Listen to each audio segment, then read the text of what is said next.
All right. How's everybody doing? All right. Welcome to Solve for X. Yeah. Happy to be here. Thank you for braving the brutal cold out there. It was, pretty intense. I'm very happy to be here. This is a new room. The Tech Talk room, Autumn Tech Talk. Very nice setting. So there we go. Okay, yeah. So I am Todd Nakamura. I'm the founder of GDG North Jersey. And what that is a Google developer group. And so, we're based in New Jersey, obviously, roughly in Montclair, New Jersey. So we host a lot of hackathons, dev fests, tech talks, fun stuff like that.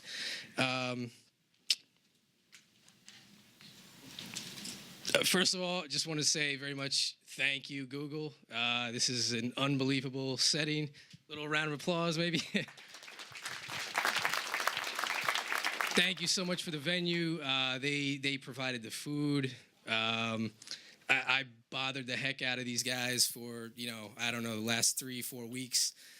Ray and Yufang, not sure where they are right now, but thank you guys. Do an awesome job. Let's see here. Yes. Okay. So just for, for some of you that are a little unfamiliar with the team and just North GDG and just who's running this campaign. So this is actually, we are not directly affiliated with Google. As a GDG group, we're sponsored by them. They fund our events, they provide food, things like that. But none of us are employees. So this is the actual team. These are the people.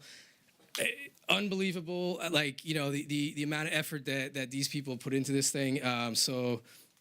That's me there. Clark Lagerman, you'll get to know him. He runs Scarlet Startups, which is another meetup group in the New Jersey area. He's also a serial entrepreneur. He founded Health Options Worldwide, as well as MedPro Wellness. We have Jackie Melillo. She's here. She works at Rutgers. She is with the New Jersey Big Data Alliance as well. Sylvia Wandawa, she's a chemist at Reckitt Benckiser, also a co-organizer of GDG North Jersey, and she also runs the GDG North Jersey women's group. And last but not least, Kati Kazmai, she's here. I'm sure a lot of you know her. How many people here from Videotek? Okay. It's got to be more than that. Okay. How about this? How many New York people here? Okay, pretty good. New Jersey? Wow. All right. Wait a second. New York. Be a little louder, please. Come on. No. A little louder on the count of 3. 1, 2, 3. Go, New York. Yeah. All right. Here we go. Okay. All right. Yeah. I knew something was wrong there. No caffeine. Botswana? Just kidding. Connecticut, maybe? Yeah. Okay. Anyone just crazy far away? Just you. All right, Finland. I think he's got it. Okay. All right, that's good. I don't think anyone's gonna beat that. Okay, so why are we here? How is GDG North Jersey? How is this team involved with this whole Solve for X thing? So, this is an awesome program that Google runs. Again, thank you, Google. There's a division of Google called Google X. This is the really high-end, research division. So these are the guys working on Google Glass. They're working on the driverless car, Project Loon, which are the Wi-Fi balloons. And so they invented this program 2 years ago called Solve for X. And what this is it's a way of kind of crowdsourcing, the next moonshot. And so this year, for the first time ever, Google opened this program to partner groups to host these events. Previously these were just Google-run events. They invited, scientists and other really smart people from all around the world. Again, so this year was the first time they opened it up. I naturally applied. I found out about this program, and we got selected. So basically, if you look at this list, this is It's a little ugly slide, but this was how the news was delivered to me. This is what was put. This was a post on Google Plus from the Solve for X team. This was from. I just checked. It was back in September 26th. So if you see, it's like China, Uganda, California, the MIT Alumni Club, and then there we were, New Jersey, USA. So that was pretty awesome. So basically, our jurisdiction. So our jurisdiction is basically like the eastern half of the United States. So that's where we are looking for moonshots. So what exactly is a moonshot? I'm not going to go too far into this because we have a Google X board member here who's going to talk a lot more about that right over there. So yeah, I'm not going to say too much. But it's roughly this. So what it is there's a huge problem in the world, something that affects millions or billions of people, and you address this problem with a radical solution that ideally makes use of a breakthrough technology or science. And so that's roughly it. Again, Jack will go into much better detail on that. This is kind of a fun slide.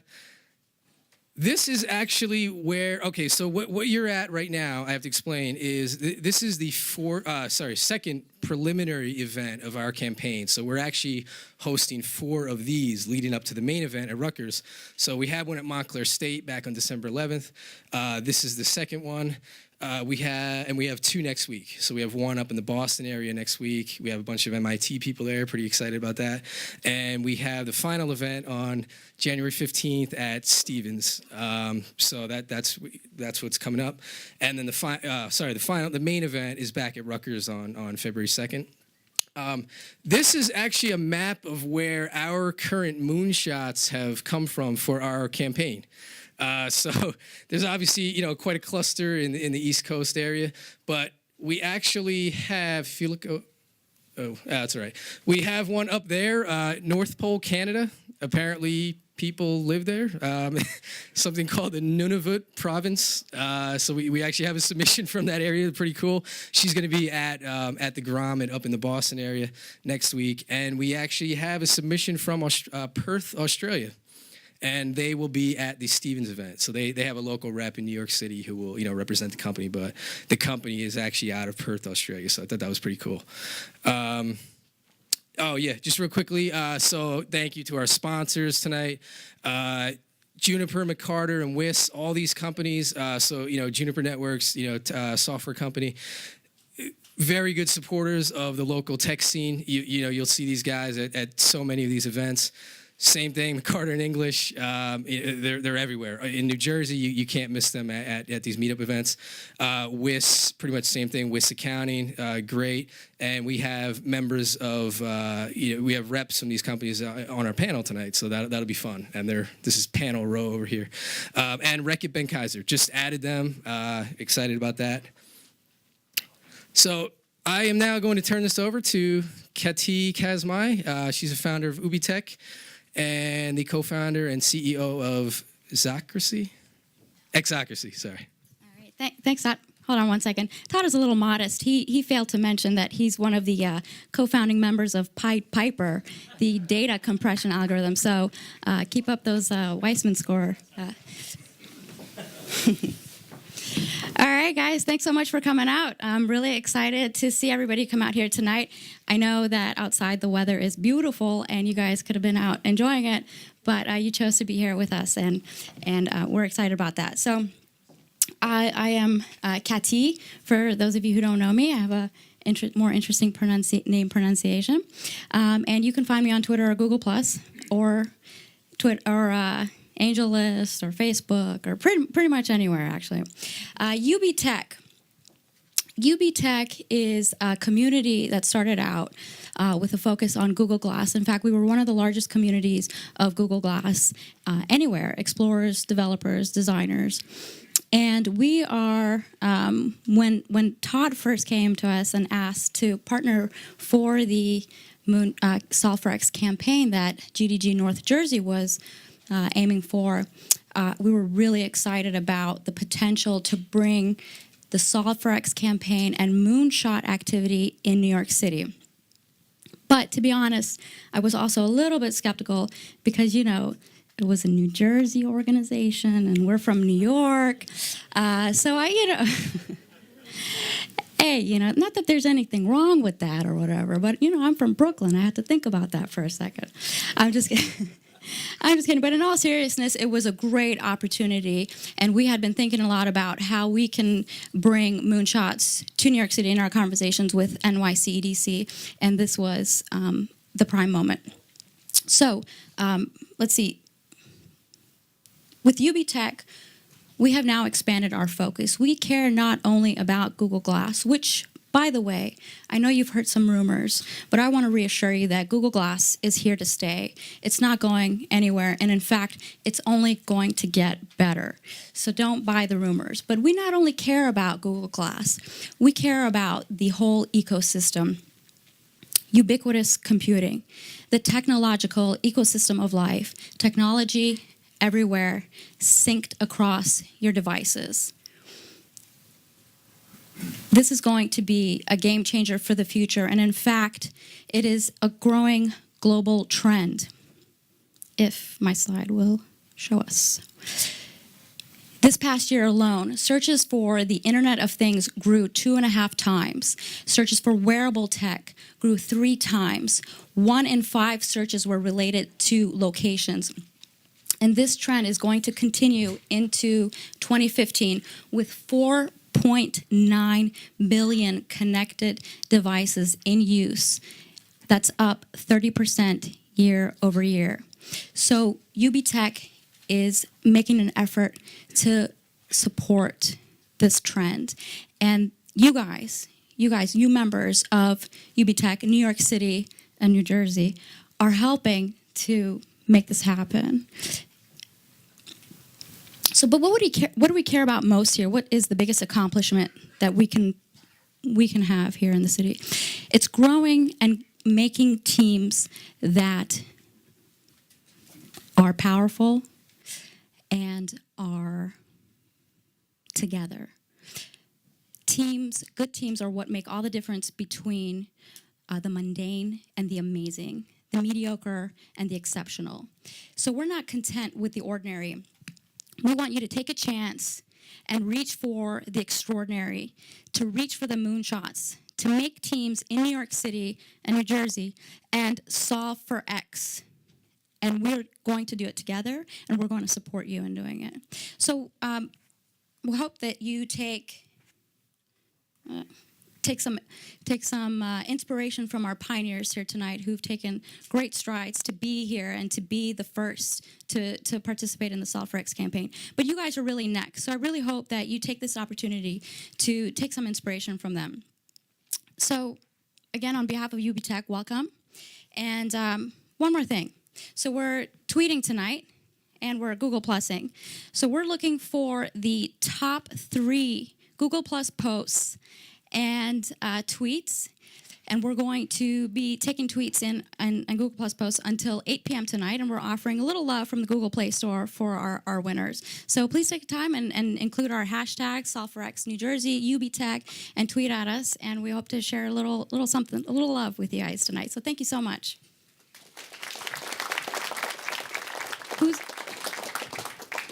Should we do our Oscar selfie?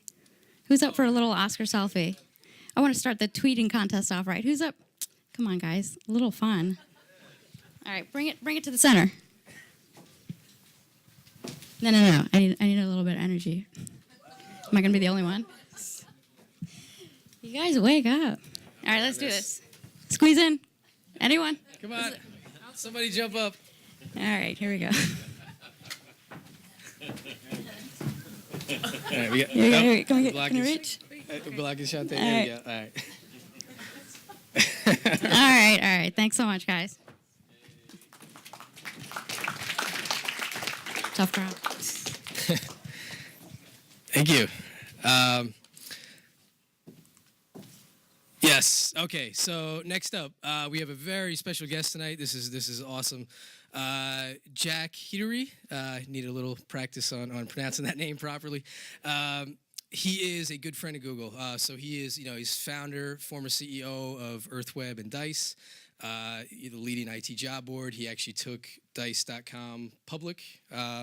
Still the leading IT job board.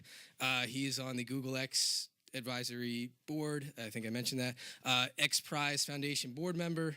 He's also currently the chairman of Samba Energy, and he is the founder of the Jack Heatery Foundation, which makes a lot of sense. So, without further ado, yeah, come on up. And, he's going to talk about how everyone can do a moonshot. Thanks, Todd. Yeah, thanks a lot. Hey, everybody, how you doing? All right. How many people here are doing a moonshot right now? All right. How many people think they want to join a moonshot-oriented team in the next 5 years? Everybody, right? Exactly. Well, I'm here to tell you that everyone can build a moonshot, join a moonshot of various kinds. So we're going to talk about that. Do we have our... Let's come right up. Okay, great. Well, the first thing is, what is a moonshot? And many people have different conceptions about moonshots. I want to share one way of looking at moonshots. Tesla is a moonshot. Tesla is a moonshot. Anyone's guess right now what the valuation of Tesla Motors is? Any guesses out there? 1 billion, 2 billion. I'll start the bidding there. 18 billion, 30 billion, very close. $31 billion right now. So the audacity of saying that we're going to build a new car company when no car company has been built successfully in this country for 100 years, that audacity, that ability to say we have a vision of building this new kind of car, no gas at all, that kind of moonshot thinking gets rewarded in the marketplace. So there's many kinds of moonshots out there, and we're now starting to see the marketplace accepting moonshot thinking. Let's go back, before we go forward, let's go back a few years. So everyone, I think, knows JFK and the moonshot in the 60s. But who is the other moonshotter? Huge, huge love from the Google Play Store. If anyone guesses this particular moonshotter. No, not Kepler. Well, let me give you a hint. The problem, the moonshot that he was going after was in 1714. And in 1714, the UK government, the British government said, wait a second. We're trying to rule the seas here. We know our latitude, we don't know our longitude. And without longitude, all of our sailors and our ships are crashing at sea. We're losing all the treasure. We're losing the sailors. This is not good. So they put up $8 million, about 2 million, 3 million pounds of those days, $8 million right now, in a prize, one of the really the first prizes ever to say the longitude prize. And it took John Harrison, that's who that is, John Harrison, 50 years, and he solved the problem. And since then, he changed navigation, opened up the world, and changed history forever. So that's a very early example of moonshots, and many of us in the moonshot ball game are very inspired by that kind of prize, putting out there and saying, hey, if you can solve this, here's the prize. By the way, most of the aristocracy and the folks in power and the experts, quote unquote, who were leading at the time and leaders of science and leaders of technology at the time in England, poo-pooed this guy. This guy was from the countryside. He was a country bumpkin. No one thought this guy could do anything. Sure enough, 50 years later, he showed them he could do it. Sorry, there was a comment there about John Harrison? No? Okay. So that's John Harrison, an amazing achievement by this guy that changed things forever. And in general, when we think about our companies, many people here are part of entrepreneurs, are entrepreneurs or part of startups.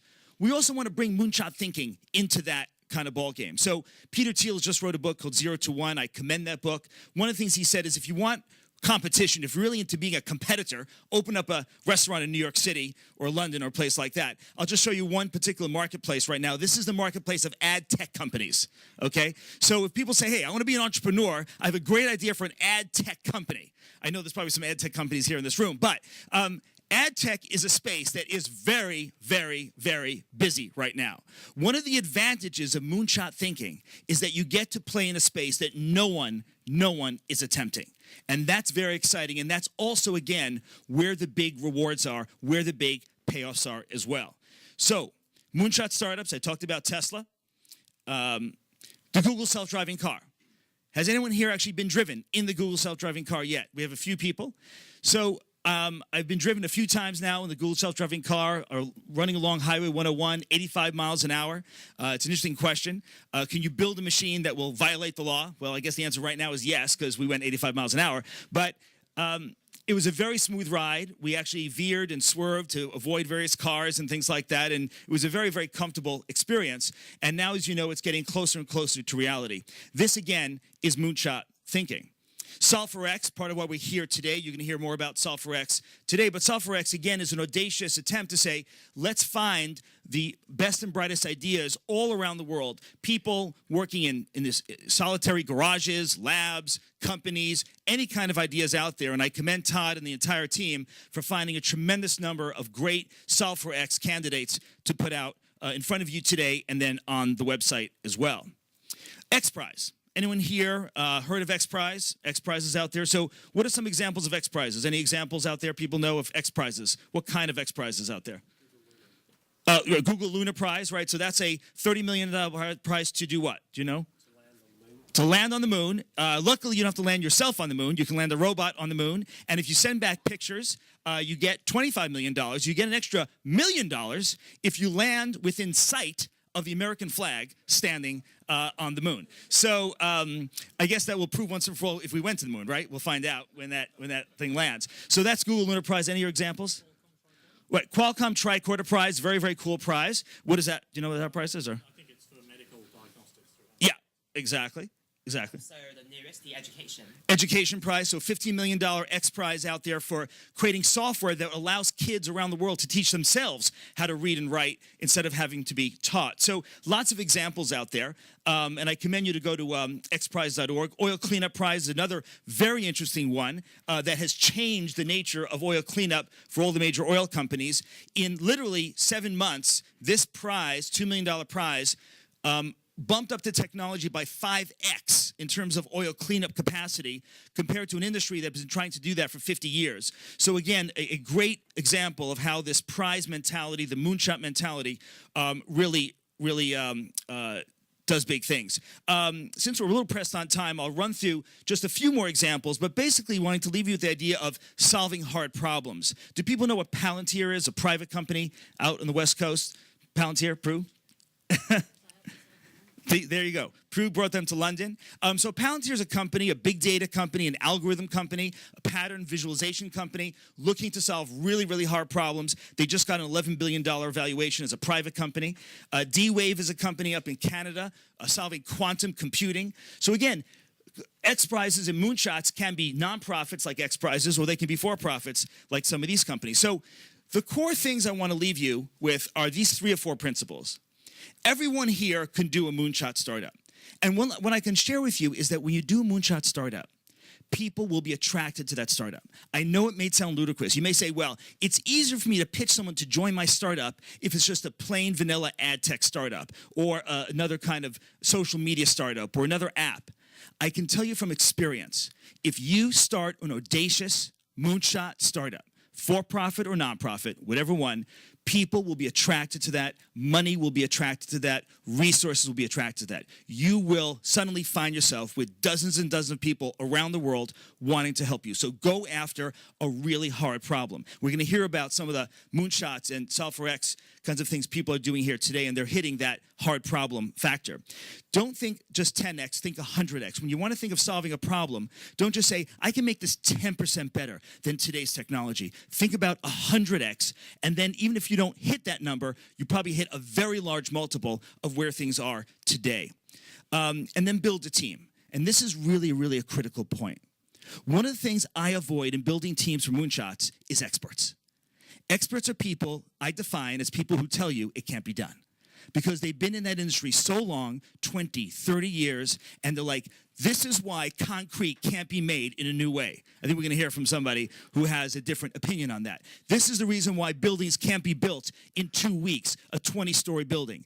There's a moonshotter in China who just built not 1, not 2, but 20 buildings of 15 stories each one in 2 weeks using a new methodology. So the people who tell you it can't be done, you may want to consult with them just on some technical expertise, but make sure your team is really about problem solving. People with out-of-the-box thinking. People who may not have years and years of experience in that particular thing. And then you're going to have the kinds of moonshots that we're all excited about. So the message I'm leaving with you is tonight is a very exciting night. It's an inspiring night. Congratulations to Todd and Kati and the entire team for putting this together. Google Solve4X is a site I definitely commend to you, as well as XPRIZE and the other sites I mentioned here tonight. But the message I really want to leave you with is every single one of us can start a moonshot. You might say, I don't have the money. You will get the money. You will get the people. People want to see, they're attracted, they want to be inspired, they want to see these hard problems solved. Healthcare, energy, all these kinds of issues. So I urge you, as part of our New Year's resolution, right now it's still January, and we can make a New Year's resolution, how many people will join me in creating a moonshot? Thank you very much. Thank you.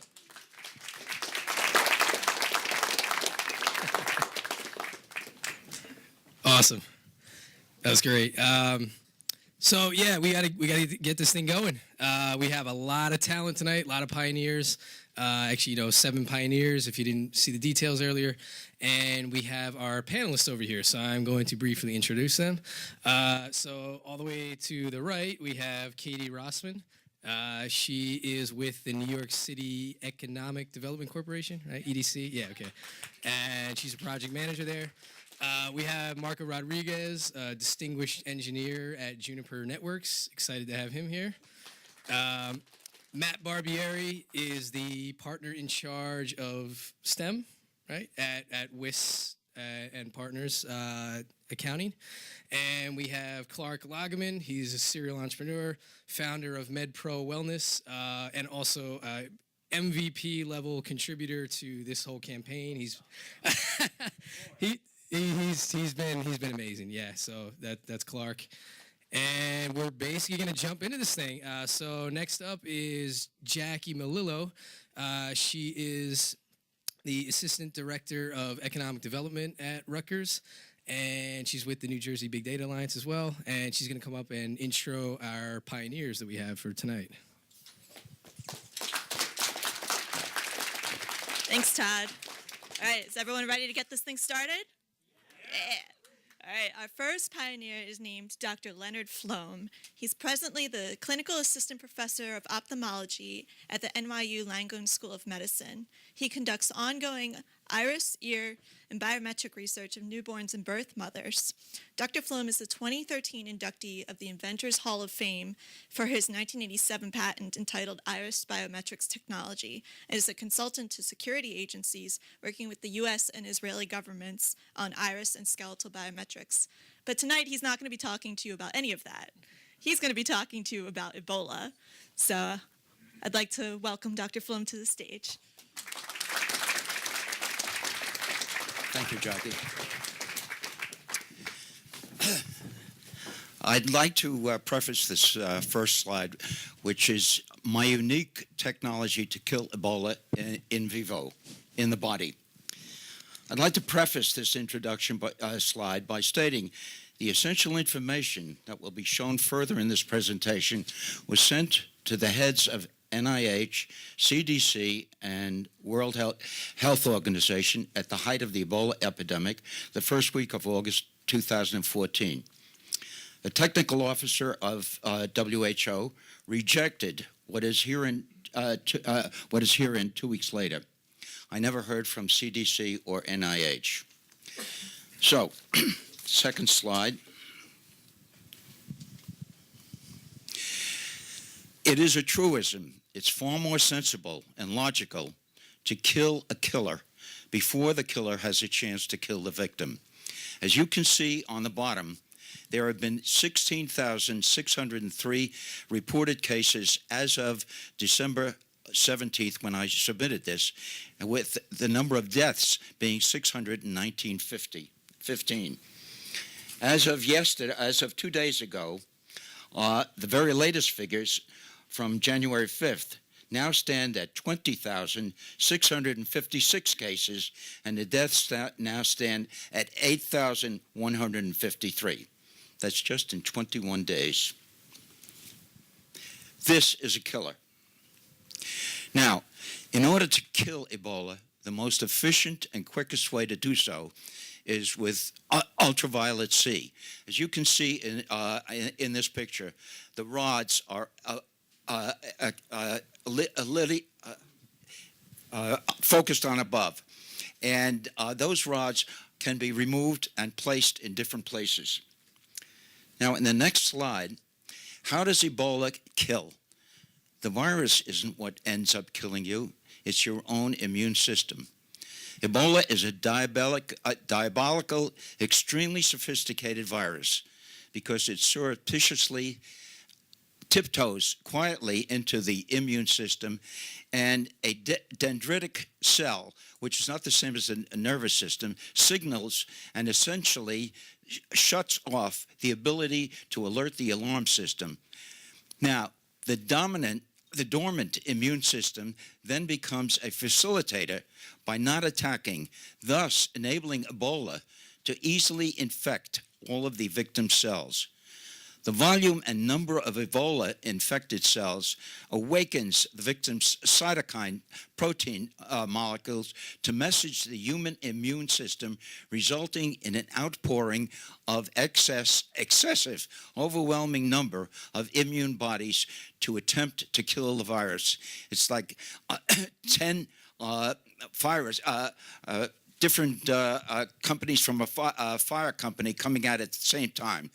The extreme immune attack is called a cytokine storm. This storm causes the victim's cells to explode, leak blood excessively, and continuously until the victim dies. Is there a defense against the Ebola killer? The answer is yes. The best defense is always an offense. Therefore, kill the Ebola as soon as possible. How do we kill Ebola? By attacking Ebola's Achilles heel. That Achilles heel is Ebola's vulnerability to destruction by photons emanating from ultraviolet C rods, herein called UVC. Unlike viruses, vaccinia and Lassa, Ebola is attacked and killed by UVC. The closer the UVC is placed to the Ebola virus, the more efficient is its killing power to destroy the Ebola. UVC may also destroy HIV when used up close. This is something that only technologically recently we've been able to say. Now, how do we get very, very close to the killer? We can use a kidney dialysis machine that has external tubings through which the blood circulates by means of attachment to a subject's artery and vein. By utilizing this machinery, exempting the chemicals that we use for kidney failure, the external tubing of the vein and artery can either be surrounded by photoradiation UVC rods or internalizing the rods within the tubing. With each cycle of circulating human blood, more and more Ebola virus is destroyed. This continues until the Ebola count reaches 0. The patient is free of Ebola if the count remains 0 for 72 hours. The number of cycles necessary to accomplish this is to be determined by experimentation. Now, there are threefold proof of the benefits. UVC has been and is universally used efficiently and effectively in hospital corridors to kill Ebola, to kill bacteria and viruses at a distance. Ultraviolet germicidal irradiant or UVG kills Ebola viruses on surfaces and the air in healthcare settings. You'll excuse me if I can't read this too well because I only see really out of one eye. UVC has proven harmless to humans when used up close in circulating blood, as disclosed in numerous publications by Dr. Richard Adelson, who's a head of the Yale University's chief of dermatology, in his seminal cancerphoresis experiments. I'll show you his letter in a moment. UVC stimulates the production of human immune bodies. Now, UVC has been and is universally used efficiently and effectively and inexpensively in hospital corridors to kill bacteria and viruses. Here you see it. Their germ-killing robots are now being placed in the Republic of Liberia to aid in the battle against Ebola virus. This is in the corridors. And this is, the inventor is shown in this slide with the robot that kills the viruses and the bacteria in the corridors. UVC has been proven harmless to humans when used up close in circulating blood, as disclosed in numerous publications by Dr. Adelson. Here you see Dr. Adelson's letter to me, which I sent to him the first day that I thought of this.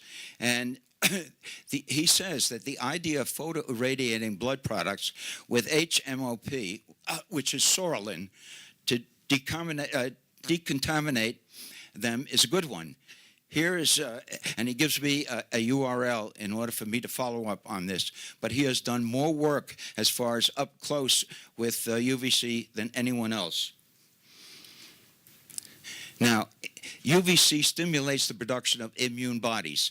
As you can see here, that it has already been processed as far as inactivation and could easily be implemented in using blood banking procedures.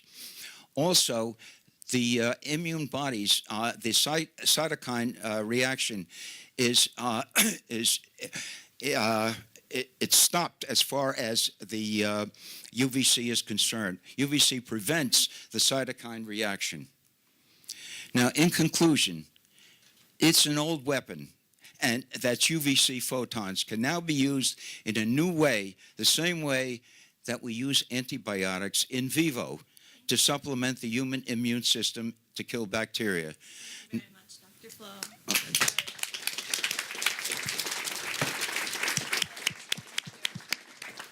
A question? Dr. Fulham, I appreciate that. That was fantastic, and I'm afraid to say anything about the medical nature. My questions are more on the length of time it takes to treat somebody and how we would be certain that they would be disease-free. I just didn't understand that. That's only that can only be done as far as experimentation is concerned. We don't know how long this is take. This has never been done before, so we don't know how long it's going to take. But the chances are that if it works, it's going to work within 1 or 2 cycles. How long does a cycle take generally if I compare it to... Cycles take approximately a minute or 2 Okay. to flow through. Any other questions?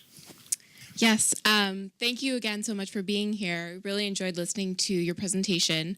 My question is more along the lines of implementation. Just focusing specifically on Ebola, it's my understanding, and again, I do not have a medical degree, so feel free to correct me, but that we've been relatively successful in combating Ebola in the United States and other developed nations. The problem really exists in developing nations in Africa, and so the lack of infrastructure has tremendously played into why the disease continues to proliferate. So I guess that's my question. How would you deploy UVC in terms of the dialysis machines and all the infrastructure that's necessary in order to effectively treat patients? The treatment would be by exposing volunteers to, they would be attached to a dialysis machine, and the UVC rods would either be inserted within the tubing or surrounding the tubing. And then with each circulation, more and more of the viruses would be killed. Yes, but in terms of the current sort of resources that developing nations have in terms of their hospitals, is that something that exists already, or is that something that they would need to build? And they would have to be able to build this in Liberia. There was a very well-known philanthropist in Liberia who was sick, and he donated a large number of the dialysis units to Liberia. So if this was going to be implemented, it would be done in Liberia. Is it as simple as just putting the rods near the tube where the blood's flowing? Exactly, yeah. I've spoken to the people who make the rods, and they say that this is a very, very interesting concept, and they would like to do this in Liberia because they already have the robot there. Any other questions? I guess less of a question, more of a comment. Again, given where I come from, I'm much more focused on connectivity and information.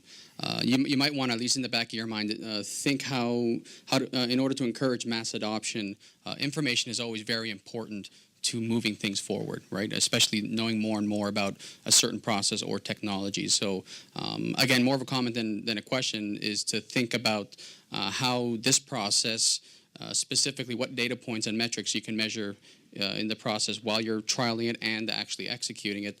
What information is key to extract from that with the, as Internet of Things and other technologies start to evolve, what information is key to extract in order to you to better tune the process and feed that information back into other information Well, sources. obviously, I'm an ophthalmologist, and my area of expertise is ophthalmology, as well as biometrics.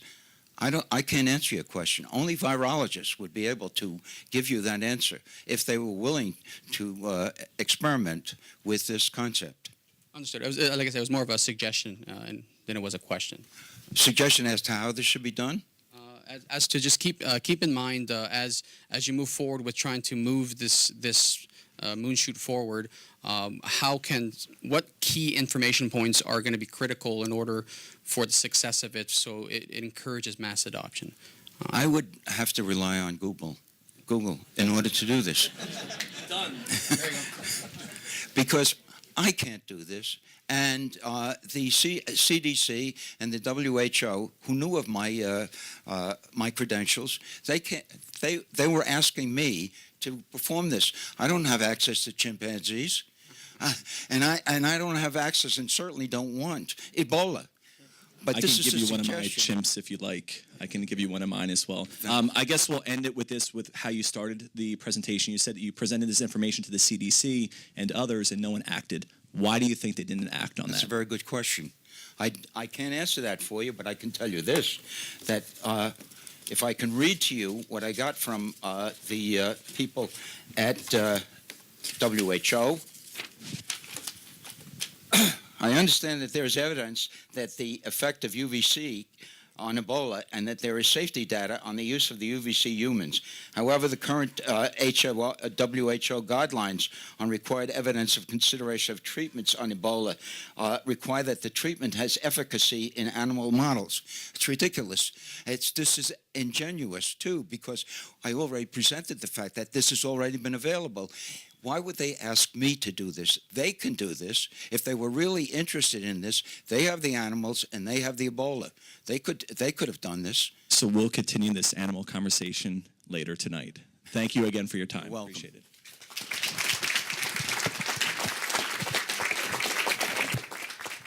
Thank you very much, Dr. Flom. Our second pioneer tonight is Bodo Honen. He's an experienced entrepreneur working in the education tech space. And his most recent startup focuses on an open source learning management system, which is combined with Google expertise, tools, and services. He has international entrepreneurial experience and has started companies or products within existing businesses in Africa, Europe, and the US. Please join me in welcoming Bodo to the stage.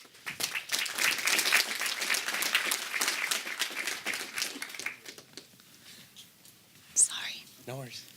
Where's Todd? Let me see.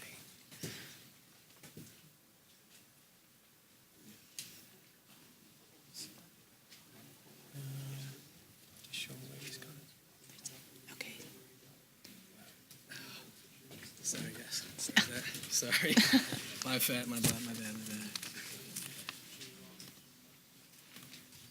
Thanks. Here we go. Just start from slide 1.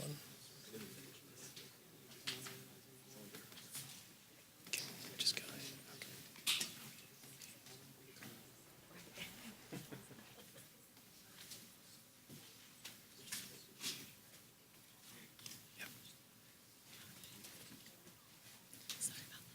No, it's good.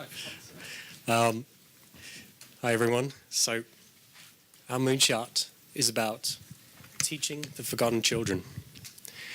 The kids that will never go to school and the kids that will never get a basic education. This little girl is likely never to go to school, and she'll end her life not knowing many of the questions she has. She will not learn to read, and she'll not learn to write, and she'll forget her hopes, because this little girl will likely be married very soon and have children of her own. We simply cannot reach this girl. We simply cannot teach this girl. We cannot build enough schools to reach these kids, and we cannot train enough teachers. The time it'll take to do so will leave millions forgotten. The amount of kids in this situation is astronomical. 50 million kids will never go to school. More than 250 million will remain illiterate if we do nothing. And most of these are little girls. They also live in challenging circumstances. There's no internet where they are. They have very little electricity, if any, and they have no traditional educational support. So our radical solution is to build an autonomous self-schooling platform that these children can use to empower themselves to teach themselves and empower them to teach their peers. A platform that is able to run on low-cost tablet devices and able to operate disconnected from the internet and traditional support. 18 months ago, a test was conducted. A group of children in a remote village in Ethiopia were given tablets loaded with mostly numeracy and literacy apps. They were just dropped off without any guidance and without any instruction, and just saw what happened. After a few hours, the first child managed to switch it on, and he taught the other kids how to switch them on. After about 2 weeks, they were each using about 50 apps each, navigating the device seamlessly. After about 3-4 months, they were all singing the ABCs. And after about 6 months, the first kid learned how to hack Android.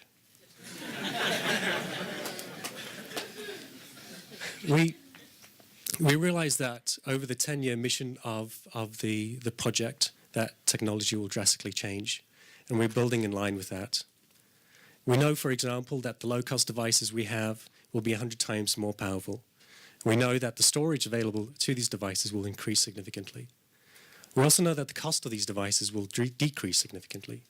We expect them to be far lower than $10 within the span of this project. And so the technology we're doing is a pretty lightweight framework. We want to build a platform that all educators can use to test their ideas, to deliver their ideas to a large audience, and to test their effectiveness and evaluate the effectiveness. And we want to do this using 6 key technologies. First of all, a content framework that standardizes content and makes it available to the platform so that the platform understands what the content's all about.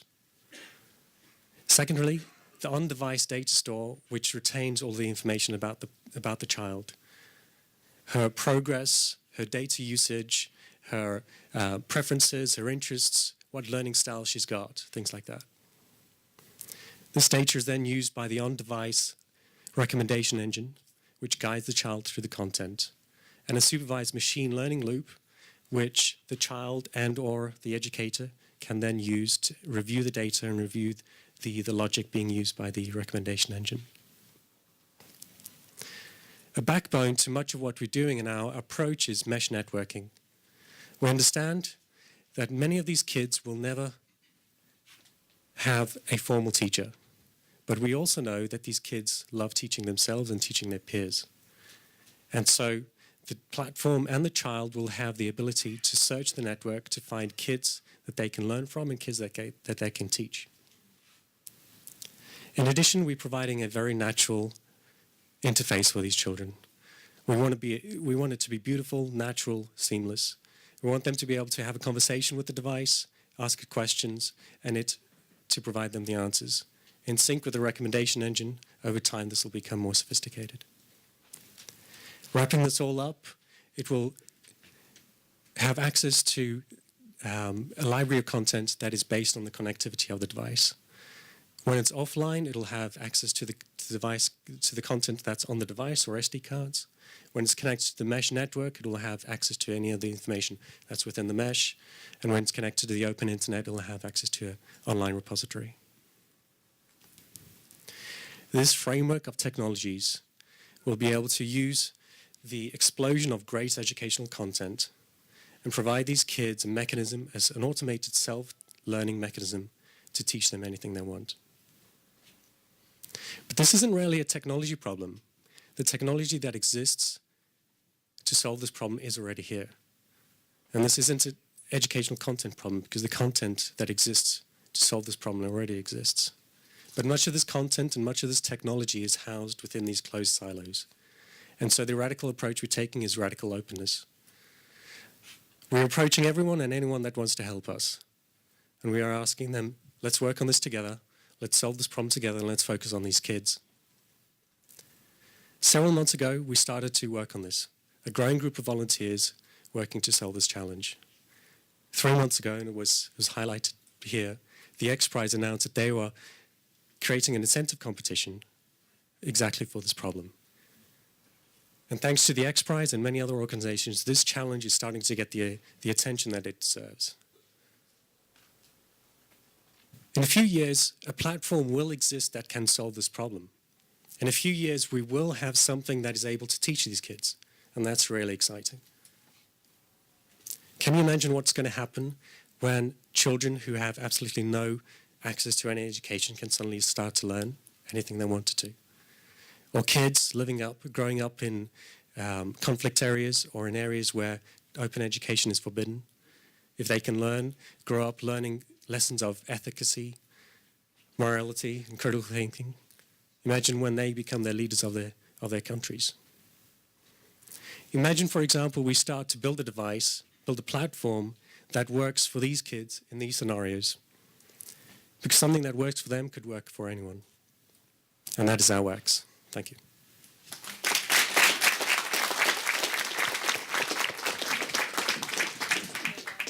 Now we're going to be opening it up to the panel for questions. Right, there's a beautiful presentation addressing a lovely problem. And my questions are, if you could just contrast a bit between the deliverable you're expecting versus something that exists today like Khan. Is it that you're going to be delivering a device, you're going to raise capital to move the device to the affected area? Yeah, we're focusing on delivering a platform that is able to work in these challenging circumstances, so able to work offline, disconnected from anything else. Right, and the platform, you would provide the device as well, or I'm just worried about the ability to actually get that there. So the deployment is going to be done through partners. So we have various organizations already deployed in various locations, like Liberia and all the rest of it. Right. The X Prize themselves is also facilitating the project by providing the tablets themselves. Okay. And so we're focusing on the platform. It's based on Android and therefore based on pretty ubiquitous devices. Thank you. Can you speak a little bit to metrics of success for this project? Given that you mentioned many of the kids will never go to school, Yeah. How are you gauging how much they're actually learning? What would those markers be? So the X Prize have got some pretty well-defined markers that they're going to be judging against. What we're going to be doing is we want, because the platform is going to be totally open, and we're working on this as an open project, we want the children to define how they're progressing, the children to identify what works and what doesn't work. And we're going to be using the X Prizes as part of the metrics for that. And do you think a 6 or 7-year-old is capable of defining whether or not they're progressing adequately? Well, we know that 6 or 7-year-olds are able to teach themselves anything. And the tests so far I've conducted are showing that these kids are willing and capable and interested in learning. Thank you. I guess my question's around the content, radical openness in terms of what information these kids are going to be exposed to. Is there, it wasn't clear to me in terms of what information they have already to learn, and more importantly, how are you going to, I don't want to say control, but how you're planning to manage future contributions, and as that information changes over time, So at the moment we're approaching this, we want to approach this in a Wikipedia type model. Okay. We're going to be launching with content that's pre-existing, content that's currently being deployed in not Liberia, Malawi. So it's content that's localized for the kids in that area, and we're going to start off with using that content. But the idea that over time we're going to be approaching this with more of a Wikipedia type model, allowing anyone and any educator to develop content for this platform, and have them be able to then use the platform to deploy this to a wide selection of kids and be able to test whether or not their content works. And I guess lastly, you mentioned the difficulty with electricity. I mean, most of these villages don't have running water. Exactly, How do you yeah. expect these children to plug in a device Yeah. where they can't get water to drink? So many of our partners already solve this problem by installing solar chargers.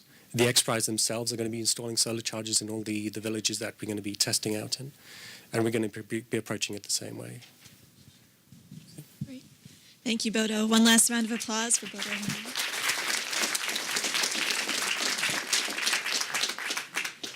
Our next pioneer is Wenting Zhang. She's currently a PhD student in RA at Stevens Institute of Technology. Working in materials science and engineering for years, Zhang's award-winning and patent-pending research is based on an ex vivo method to determine effectiveness of personalized treatment for multiple melanoma and to model the bone metastasis site of prostate cancer. She's going to be speaking on this topic tonight. Please welcome Wenting Zhang. Thank you, everybody. I'm glad to present here our exciting new work and share our new idea with you. My topic today is patient-specific model for multiple myeloma. I would like to first introduce our team to you. As a collaborative project, we have people from different areas for sure. We have professors from material science, chemical engineering, medical engineering, and chemistry, biology department from Stevens. And we also have Dr. David Siegel, who is one of the leading multiple myeloma clinician from Hackensack University Medical Center, and also some other research scientists as well, which are very helpful. And so our project currently is supported by an NIH funding. So to begin with, in the past 6 years, we know that there are many diseases have been making great progress in the disease control and for finding a cure. But for cancer, it's not like other diseases that is still making very limited progress. That means still almost no cure. And it's causing a huge burden to the society and to the families. So we all know that there's no cure, but why? So based on our understanding, a major reason is that cancer is not one disease, but many. Even for the same type of cancer, like lung cancer, different patient has different cancer cells. If we apply the same drug to all these lung cancer patients, they will have different response. So regarding to this, that's how people came up with the idea of personalized medicine. So people has developed this personalized medicine in the past 10 decades only after the human genomic plan has finished. And we're going to address some of these plan later. But one major step in the personalized medicine is that we have to build up a patient-specific model.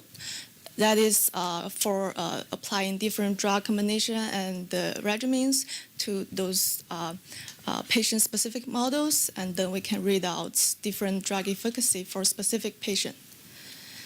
So the multiple myeloma is a disease model we're going to talk about today, and it's a very good example for personalized medicine, and I will tell you why. Multiple myeloma is a plasma cell cancer which grows in bone marrow, and it's the second most blood cancer in U.S. And unfortunately, it's still no cure. Even for the early stage multiple myeloma patient, the only treatment strategy right now is just to control the disease progression and prolong the patient's life. With an advanced treatment right now, the patient can survive about 5 to 7 years. So the difficulty for treating multiple myeloma is that no matter what kind of drug a patient take, they will eventually get relapsed. It's only as a matter of time how long they get relapsed. So that came up with the question that how can we choose the right drug for the patient to prolong this kind of period. So that's why the clinician doctors are very interested in developing a multiple myeloma personalized medicine. So regarding to multiple myeloma personalized medicine, the challenge is that we have to figure out the dilemma for multiple myeloma because this disease, they cannot be killed inside of the body, but once they are coming out of the body, they will die instantly within 3 days. So that's not good for drug test.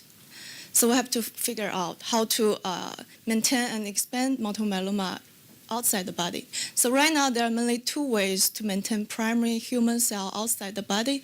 The first one is to culture cells in a petri dish, but as I said, it's not going to happen for multiple myeloma. So the widely used ex vivo model, that is to culture human multiple myeloma cell outside their body, is to use a mouse model.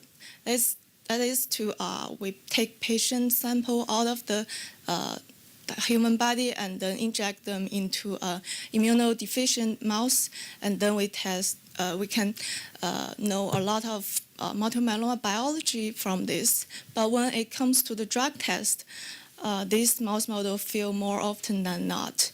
So we have to find a better tool. So that we came up with the idea that to use a human tissue engineering on a chip.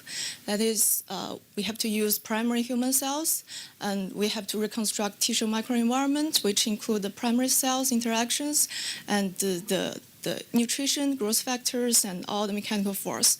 So we know we cannot provide or reconstruct the whole human body, but the snapshot we are reconstructing for the phenotypic the tumor cells, and this will give us a snapshot of the drug test, and this is good enough for the personalized medicine.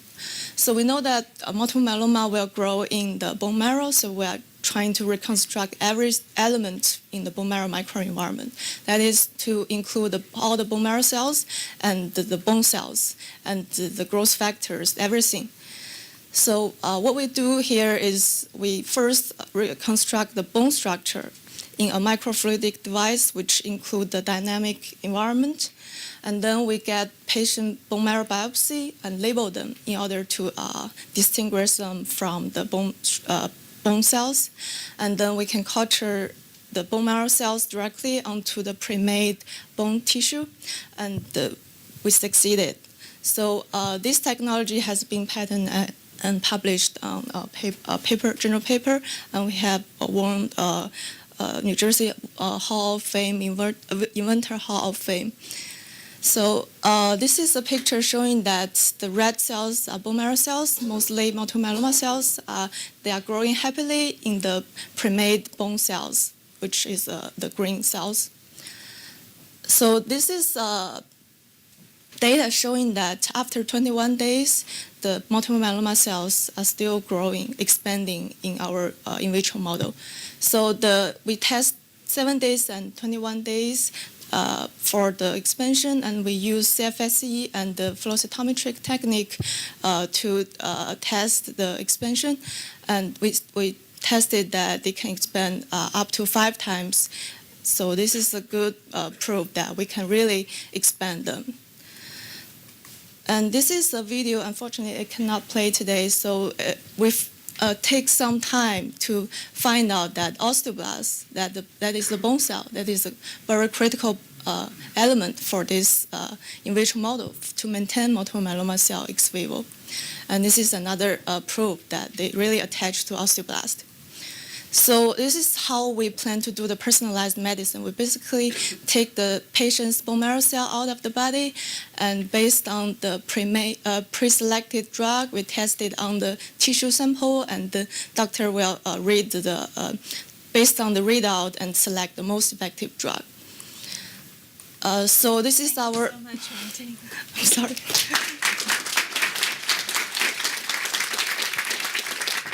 I'd now like to open it up to the Right. panel for So it seems like we didn't get all the way there, but do you have data? Because if we culture the cell, is it likely the same tumor? I don't understand exactly that. And then what's the data been in the drug cocktails? Because I'm assuming that there's multiple parties that would be involved in allowing those drugs to be administered. Is there any other issue there potentially?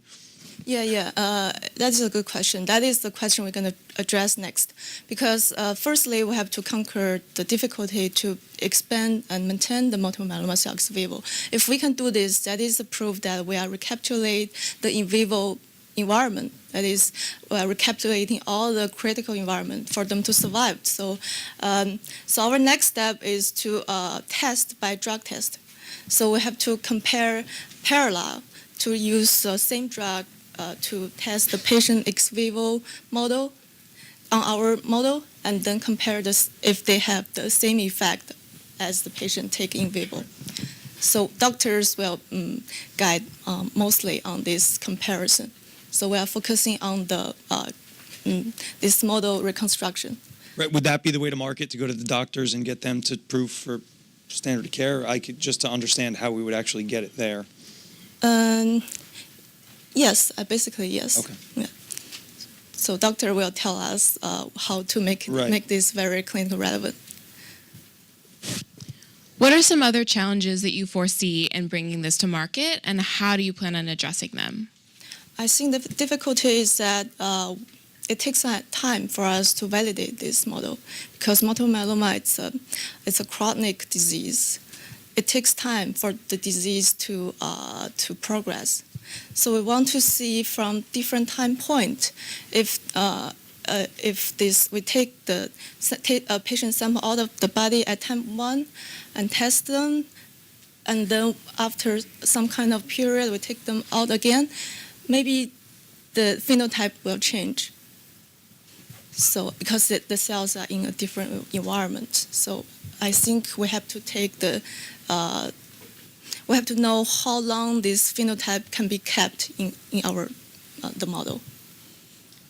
And talk to us a little bit about, I know multiple myeloma and how common it is, but talk to us how this process can be applied to other chronic cancers that people are dealing with. Is this, you think, applicable across a broad spectrum of cancer patients, or just really specific to multiple myeloma? And that actually I'll address in the last slide. So not only for multiple myeloma, but we also want to broaden this model to other bone-related cancer disease, because like breast cancer and prostate cancer, they are very likely to have bone metastasis site. So there are some drugs addressing the breast cancer and prostate cancer in their bone metastasis effect. So we can test those kind of drug on this broadened tissue model. Great. We're a team. That's why I wanted to make sure you got a chance to say that. So thank you again for coming tonight. We appreciate it. Okay, thank you.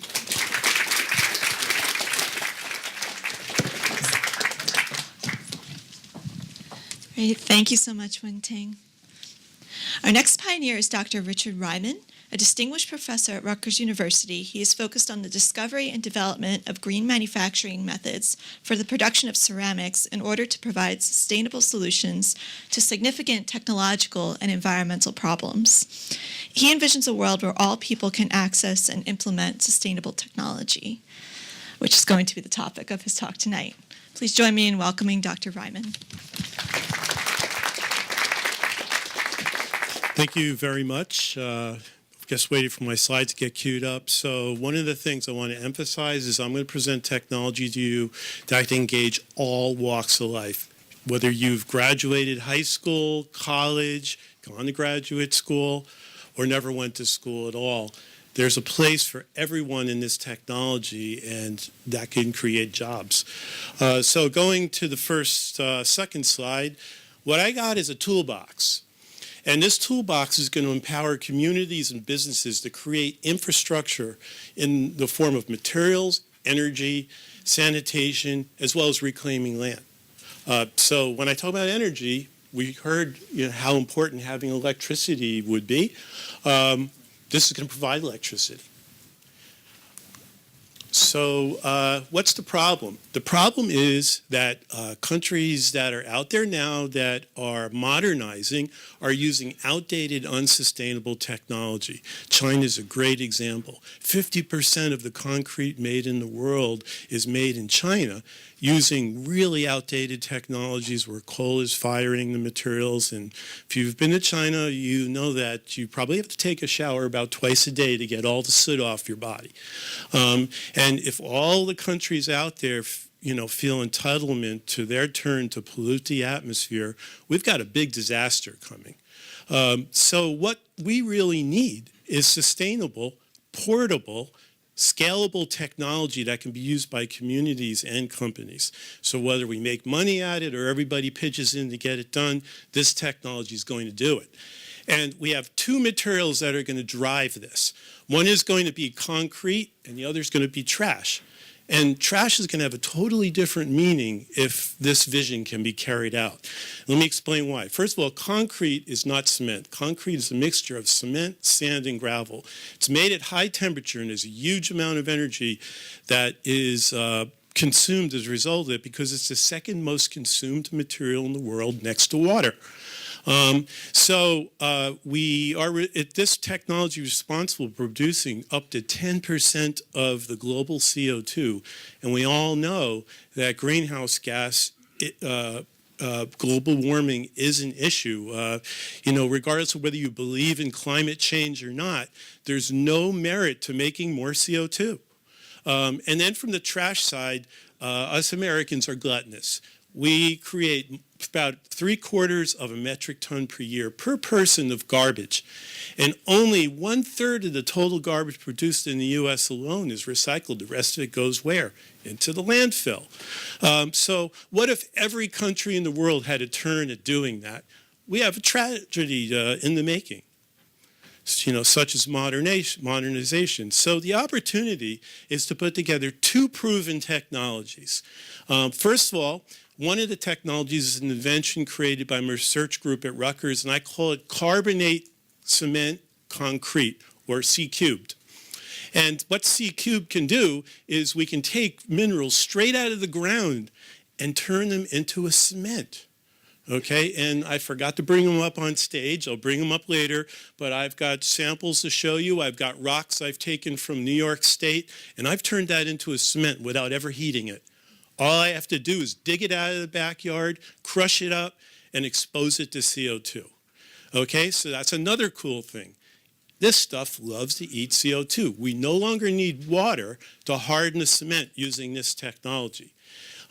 The other technology that's out there, if you're not lucky enough to have the minerals that you need, we have thought of just about every type of mineral combination that you can think of so you can do it locally. You can dig stuff out of your backyard, and if you can get a little limestone, which is everywhere because at one point the whole world was underwater, and that's where all the limestone came from, all this dead shellfish. We mix it with these materials, and we can make cement. And I started a company that's now globally commercializing this technology. And as we speak right now, we're able to literally keep millions of pounds of CO2 out of the air just out of one cement plant alone. Okay, so, and the energy savings is huge. It's at least 30% less and at least 70% less CO2. The gasification technology, I gotta move fast, it was invented by the Army. It's been deployed already in Afghanistan, and it takes trash and it turns it into CO2, water, a small amount of ash that can go into your concrete, and guess what? Electricity. There's nothing left to throw out. Zero footprint. That means better land, and also if you don't have garbage all over the streets, you have better sanitation. So I'm going to skip through most of this except to tell you that this concrete, it was so good that I never bothered to ask the U.S. government to fund me to do it. I went to the Silicon Valley and I got funded to do it. That's how I founded this company, Solidia Technologies. This material can last at least twice as long as any concrete that's ever been made before. We could save $2 billion a year in maintenance of roads and bridges in this country. Now, that's another thing you want to get me on, but we're not fixing our bridges right now. even though the Department of Transportation knows this technology exists, because they don't have any money from Congress. So we need everybody to start writing them letters and saying, what the hell are you doing there? Okay, now, this slide shows you how easily it can be done. You can make this stuff in your kitchen, okay? So that empowers people, because imagine you can make 10 tiles a day as a single person, and you've got 100 people. That means that you can make an awful lot of tiles per day, okay? And this machine that I was telling you about that makes electricity, it can generate, and it's been proven to generate enough electricity on a ton of garbage a day to basically power a base of 600 soldiers, okay? So, and we've scaled up the process. Solidia Technologies, again, commercializing the technology, has made full-scale pieces of concrete. We've also had production processes run at 2,000 tons a day, with 30% energy reduction and 70% reduction in CO2. And also, this technology, I had another military technology that I'm familiar with. It can take CO2 and water and create potable water that you can drink or use for casting your materials. And casting is the easiest way to do it. So you take all this stuff from the kitchen that I just showed you and throw it into a big shipping crate, and now you can ship it all over the world, and you can drop ship it by helicopter, and you can teach people how to do this technology. So the equipment that's shown on this slide here, I don't know, this pointer doesn't work. Anyway, you've got, a machine that's going to grind the mineral into small pieces. You got a mixer that can do a ton every 90 seconds. You've got this roller thing here for making water pipes that can deliver fresh water if you want. You can cast concrete with fabric as well. You don't need to have wood or metal as casting forms. When you solidify this stuff, you can use a glad bag if you want, or you can use something fancy like this trailer shown. And then you've got the electricity generator from garbage, which the Army has. And again, it could fit on this stage, 3/4 of the size of the stage. So in the end, what kind of impact would this be if we could get everybody to jump into this? We could avoid the release of enough CO2 to cover all the mass on the Earth in 3 feet of pure CO2. Or we could have something that equals the mass of 10 Empire State Buildings. We can generate enough electricity to power half of the USA and 2 free tanks of gas for everybody in the world, and enough water to fill Lake Erie twice, Have to be fair. and more land. Okay. That was lovely. Going to be opening it up. Is my microphone working? Yeah. I don't think I was saying that at volume. I didn't hear you. You didn't hear me? You're deaf. I think the people back there heard me, right? Right. So just in understanding one thing, you mentioned the durability, it lasts for a longer period of time. What about the strength of the product that comes out? Oh, the strength is awesome. It's 5 times the strength of high-performance cement. We can generate a 200 megapascal compressive strength. An undergraduate can do it.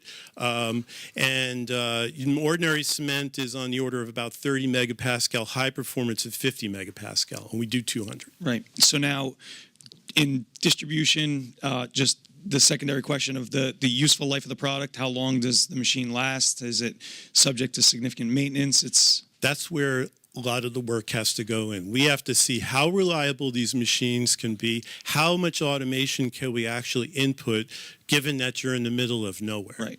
Okay, and remember, everything has to be powered by garbage. We're not going to have, an Exxon station down the street.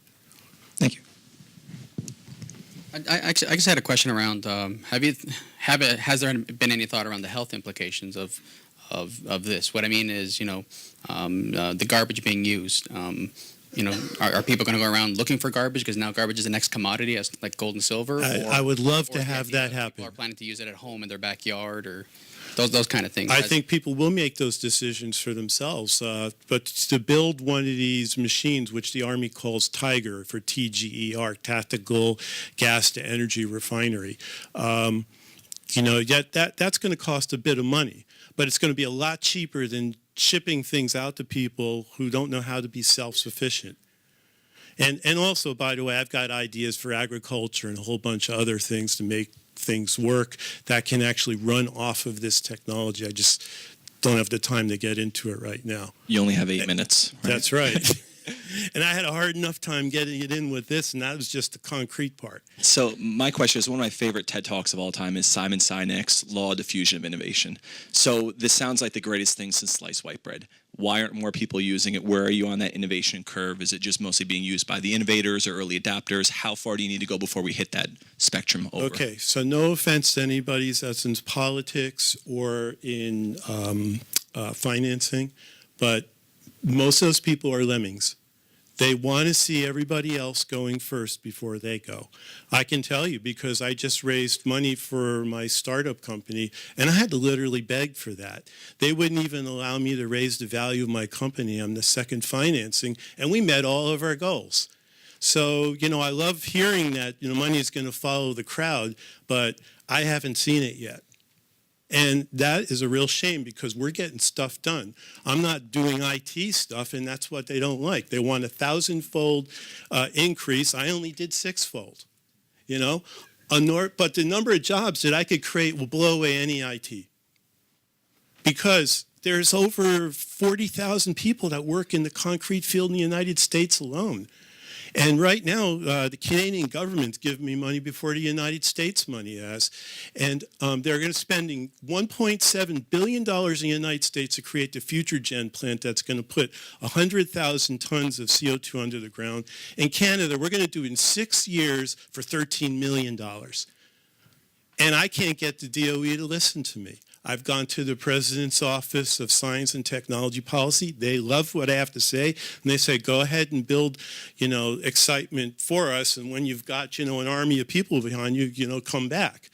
Oh, you know what? I'm trying to solve the problem. I'm not trying to be Mr. Popular here.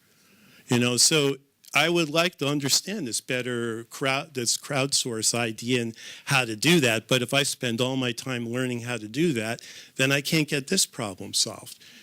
Thank you. Appreciate it. I could use some help, is what I'm saying. Thank you very much.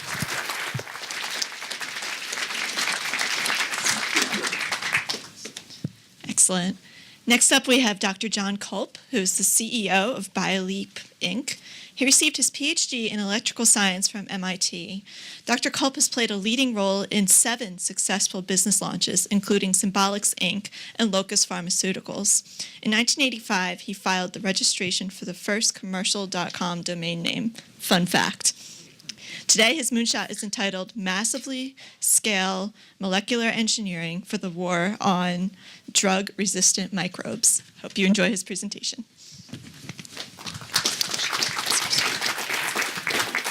Thank you, Jackie.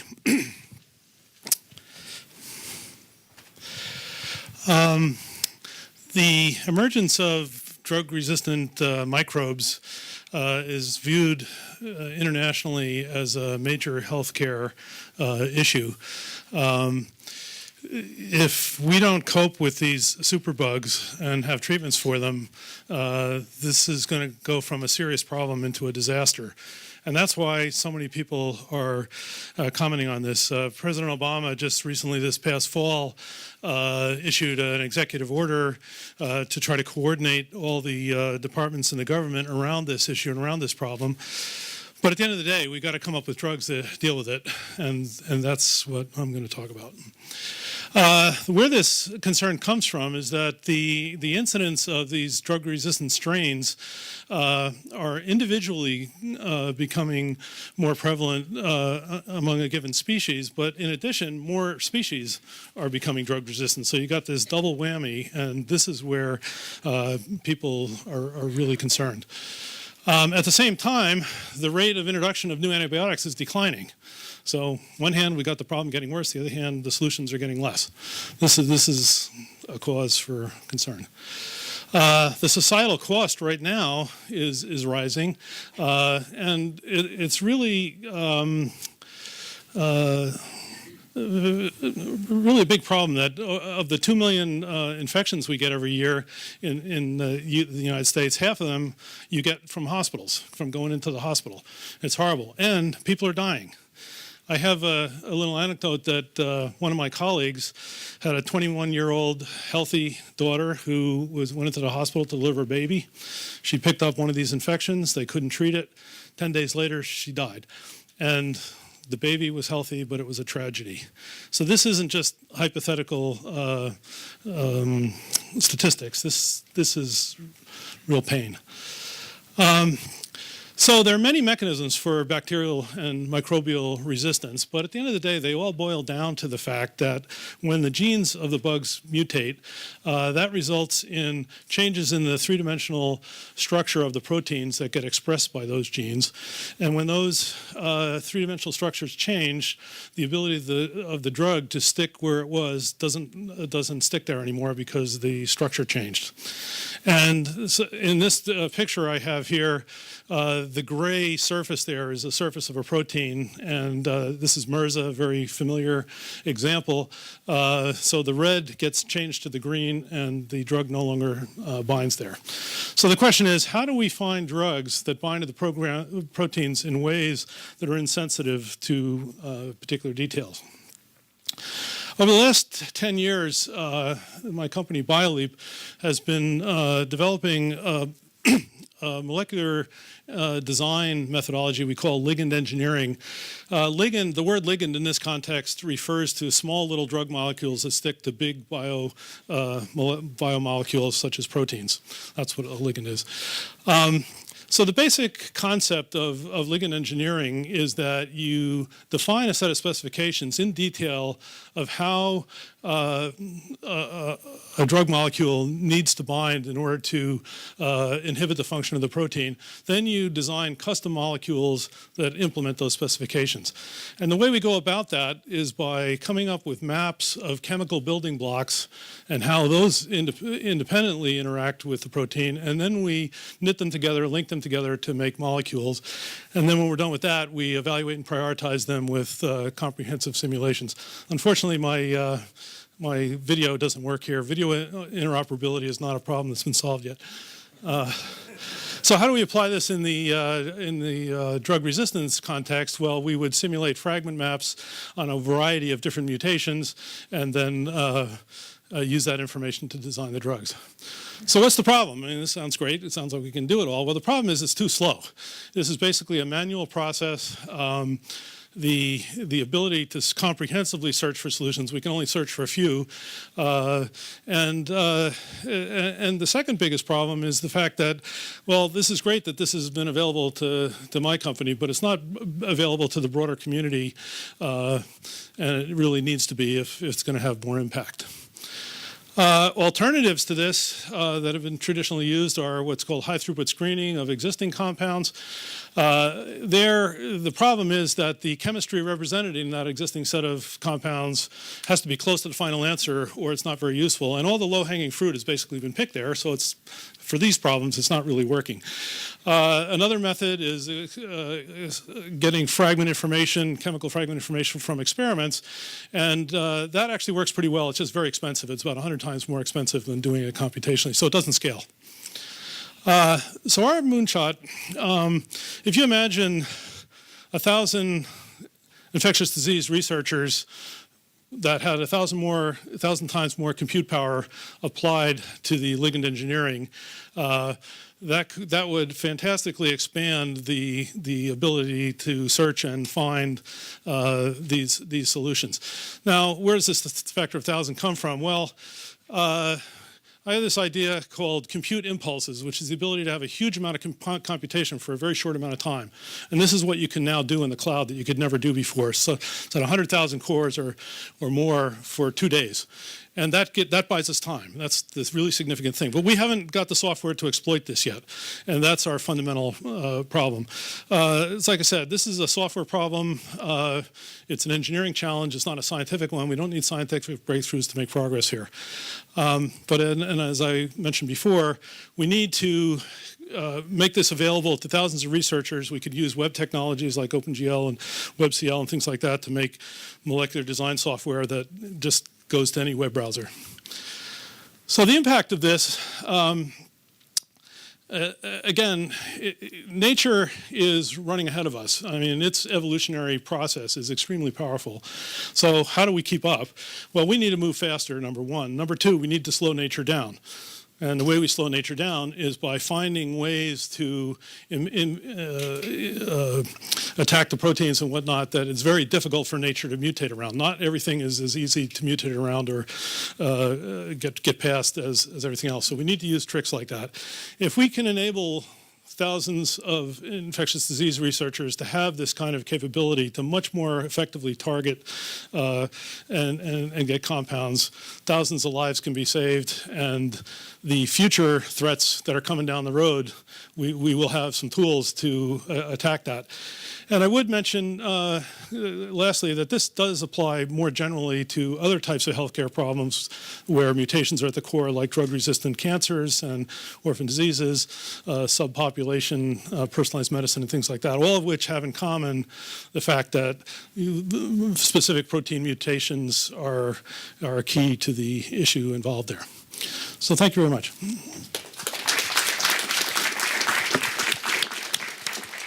Thank you, Dr. Culp. I wanted to open it up to the panel for some So I have a question. When the infectious disease mutates, is it changed in its entirety for that stream, or is it individual by individual? So is this problem going to be solved at the individual level or at the bug level? It's got to be at the bug level because bugs communicate with each other and spread around. I mean, this thing about the incidence of mutated bugs, they spread from bug to bug to bug, and so it gets out of the individuals. Right. So that's why it's huge. Great. Thank you so much for your presentation. My question has to do with the outcome versus the systemic factors that generate the superbugs, right? So you have the outcome, which is MRSA, and then you have the causes. So, for example, with regard to the hospitals, people not washing their hands, you have doctors overprescribing antibiotics to like an exponential degree, things like that. How would your technology sort of impact the structural factors that are causing the superbugs and the accompanying mutations? That's a very good point. It doesn't directly, but I think the observation that one has to make is that those are all great things, and the government is trying to promote lots of programs, and hospitals are working very hard at this. The problem is compliance, and compliance not here but worldwide. And in fact, we have this problem in the U.S. in a lot of ways, and because of hospitals, but it's 10 to 100 times worse in countries like, say, India, where the use of antibiotics is much less controlled, there's much less education about it, and these kind of issues of cleaning the hospitals and stuff are much worse. And then the bugs get from there everywhere around the world. So, yeah, I guess just my question or my concern would be that this is a Band-Aid solution to some larger structural issues around. Well, I think it's sort of the other way around. I think those compliance issues are Band-Aids that are not going to fundamentally solve the problem, and you've got to get down to, it comes down to compounds, or sometimes vaccines might work. There are some vaccines that are working in this. That maybe is another strategy. It's not probably as general as the compound strategy, but that's my thought. Thank you. So, I mean, typically the drug discovery process takes about 8 years from idea through clinical trials, and that requires a lot of money. Do you see this being supported through the pharma industry or through nonprofit agencies? How do you see this going from in this amazing idea into actually being implemented in the world today? That's an absolutely terrific question, is how do you fund this? And, I mentioned that one of the reasons there aren't more antibiotics is an economic issue, that's why the pharma companies aren't investing in it. Number two is I submitted a grant to the NIH on sort of a smaller version of this same idea of basically making it available to more people and more researchers around. And what I got back on my score was excellent science, excellent impact, excellent competency to do the problem, and totally dinged on the business model that they just didn't believe. Well, maybe there are some business models, but we can think of. But that's the challenge. That's really the issue. I mean, like I said, there's a big engineering problem here with software, but funding it is the challenge. Great. Thank you very much. All right. We have 2 more excellent moonshots to go, guys. Next one is by Vincent Ogutu, who's a Fulbright scholar from Kenya, currently completing his PhD in organizational management at Rutgers University. He has an insight that could potentially overcome our current limitations in bandwidth and make his lifelong dream of teleportation possible. at least via more meaningful holographic interactions. So please help me welcome Vincent Ogutu.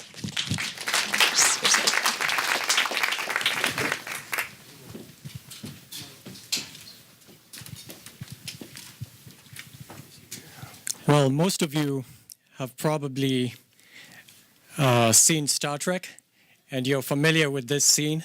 Beam me up, Scotty.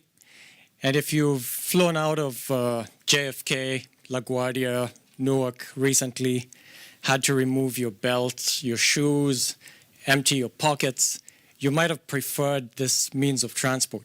You might have wished someone could beam you up to Australia or Africa or maybe Europe. But as we know, it's not possible yet. It's too complex to try and reproduce human molecules in their accuracy, in their detail across a distance. It's just impossible. So what's the next best option? If we could project holograms of people that look exactly like them into a room and have them interact with people in that room, then we could simulate teleportation. We could actually get that feeling that we've traveled to that place. So how did I come to start thinking about this? I don't have an engineering background, tech background. I have an economics management background. But as we were told, for moonshots, all it takes is just to ask yourself that one question: why not? You know, why can't we find a solution to this? So how did I get thinking about it? I went to a school in Africa called Strathmore. It was the first multiracial school in East Africa, an excellent place to get an education and to make friends. And a few weeks ago, I was thinking about organizing a high school reunion, getting everyone together. But there's just one major problem. A good number of us don't live in the country. If we were to make it happen, I'd literally have to beam them in. And if I couldn't beam them in, then that's when my mind kept working. If I could get their holograms into the room, get them walking around, talking to everyone, and why not? Why can't we do that? After all, recently, just 2-3 years ago, Tupac Shakur was beamed on stage at the Coachella Music Festival, and it really looked like he was there. So we already have the technology to create this kind of illusion using Pepper's ghost technology.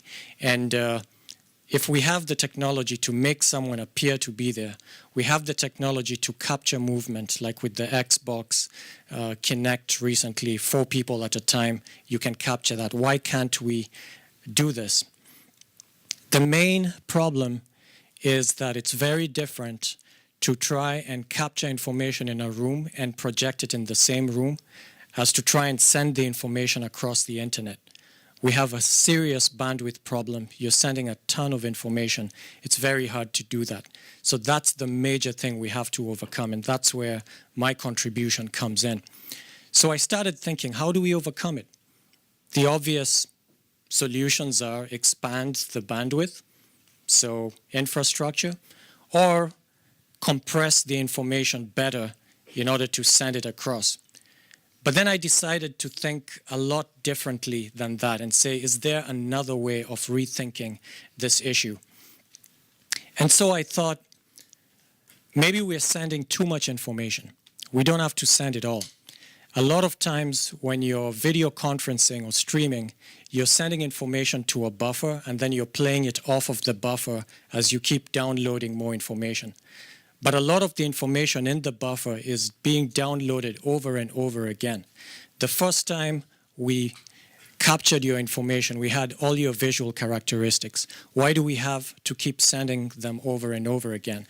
If we could transform them into some kind of avatar, then we would have an avatar that looks just like you, and all we need to send is instructions about how you moved on the other end. And in this game, perception is reality.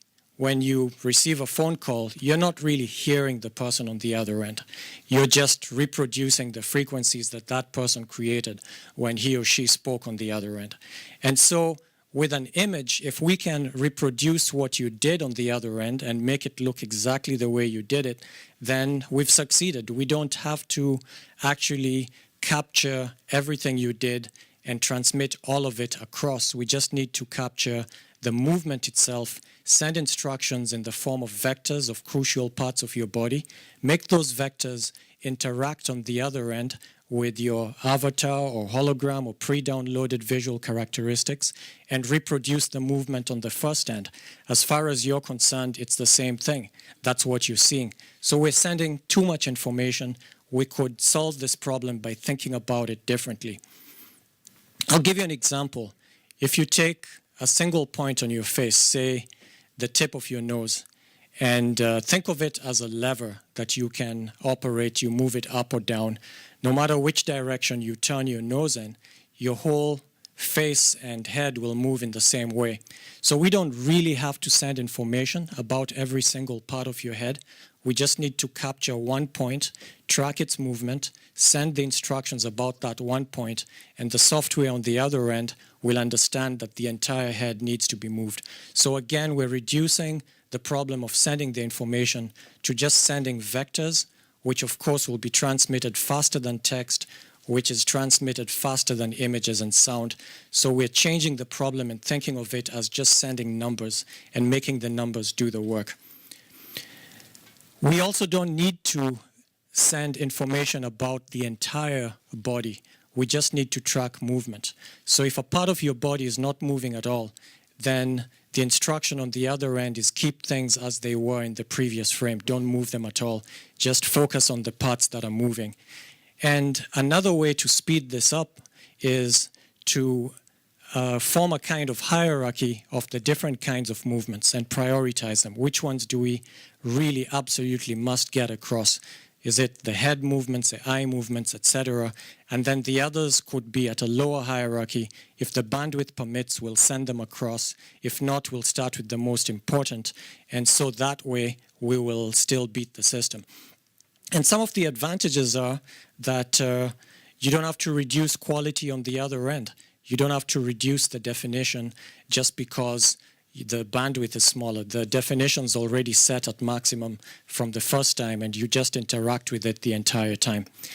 And so how will this change things? We will not need to spend all that money traveling. We'll have more time to do other things. We can even see a doctor remotely, have a full body examination. The doctor tells us, move this, how does it feel? We could reduce our carbon footprint. And for whatever reason you'd like to do this, I'd like to have my high school reunion. So may the force be with you, and we'll see you on the other side. Thank you. Thank you so much, Vincent. And we're going to be opening it up for 5 minutes. So that of questions. sounds very cool. The two questions I have to ask are, do we have any estimation of the cost of, I'm assuming there's going to have to be a device on both sides. And is there any issue with patent, seeing that it was at Coachella? Has there been any research as to issue? Okay, so on the projecting end, I'm still toying with different ways of projecting because there are different possibilities. One is to use the kind of technology they used at Coachella. It's actually just an illusion. You can even check on YouTube, put a CD disc in front of you and create an illusion. I did it last week. And so you get a special kind of screen called a Mylar screen, and you can do that. As far as capturing information is concerned, the Xbox goes for less than $300. So it's easy to capture information that tracks 4 people moving at a time. So all we'd need to do is focus on the software, how to reduce this to a mathematical problem. Okay, and anything on the patent side? Is there concern? Has it been researched at all? Well, right now it's just an idea that I came up with, so I'd need to do some more research on that. I actually vividly remember the Tupac Coachella event, so thank you for bringing this up again. I think it's really promising. My question, I would love for you to elaborate a little bit on the movement capabilities of the holograms. So would your hologram be able to like give someone else a hug, a pat on the shoulder? You said this would reduce our need to go on vacation. So if I want to go ziplining in Costa Rica, would I be able to do that with a hologram? Sort of what are the limitations there? Or I guess the possibilities? Okay, so it would be an optical illusion. Yes. For the most part. And there are two ways of doing it. If we use the pepper ghost effect, you're using a screen that is at 45 degrees, you're projecting from the ground, and what people see are the reflection on that screen, which is transparent, so on the other side. And so they wouldn't be able to interact with each other, I guess is what they wouldn't be able to shake hands. But then if we used, say, Google Glass and created an illusion using Google Glass, then now I can do more. I can simulate people reaching out and shaking hands, and on both ends they'd see that sort of thing, and we wouldn't be interfering too much with the way they look because Google Glass is very unobtrusive, discreet. So that's yet another way to do it, and with that probably we could have people shaking hands. Thank you. Great presentation. I think you probably would have elevated yourself in terms of awesomeness level if you were actually a hologram. Oh, yeah. Right? And you I'm were real. somewhere remote. I guess, definitely had a lot of questions on the technical side, but I'll just focus more on the social aspect in terms of now that people can do more from their homes. Like you said, you don't have to go visit a doctor. Do you think there'll be more and more likely to want to do less activity? For example, when I have a lot of time, I find myself just looking down at my phone more and more often, doing things, whereas, the promise of extra time was to go out and enjoy more things in life. And I guess my question is, do you see any implications from a social aspect which can lead to other problems like health and other things by giving this kind of convenience to people? Actually, when I was looking at how the Xbox was developed and you see some of the demos, some of what they're doing is really physical. So instead of playing games by moving a console and firing and all that, you can actually be in front of your television on a carpet and you're just swinging your arms like it's a tennis, ping pong racket that you have in your hand. And you can get really physical. You can roll on the ground and it's simulating and tracking you. You see your image and avatar on the screen. Doing the same thing. So you could actually compete with people in other countries, say, let's go for a race, let's play some game, and it's physical, you're swinging your arms. The last question I had for you, you kind of see what happened with the visual reality space, and that's taking off immensely, and people are really adapting that. Do you think that this could be an offshoot technology, or do you think this would be a competitor to giving the feeling or the perception that you're experiencing something new and unique? So this would be, I think you'd get the feeling that it's unique, because it would take us a while to get used to it. We're not really used to interacting with avatars and having an avatar right in front of you and talking, and then the avatar turning around, seeing someone else and saying, "Oh, hey, Joe's here too, gotta go." And it's almost surreal. Maybe after a while we'd get used to it, but at first it would probably be novel. Excellent. Thank you so much.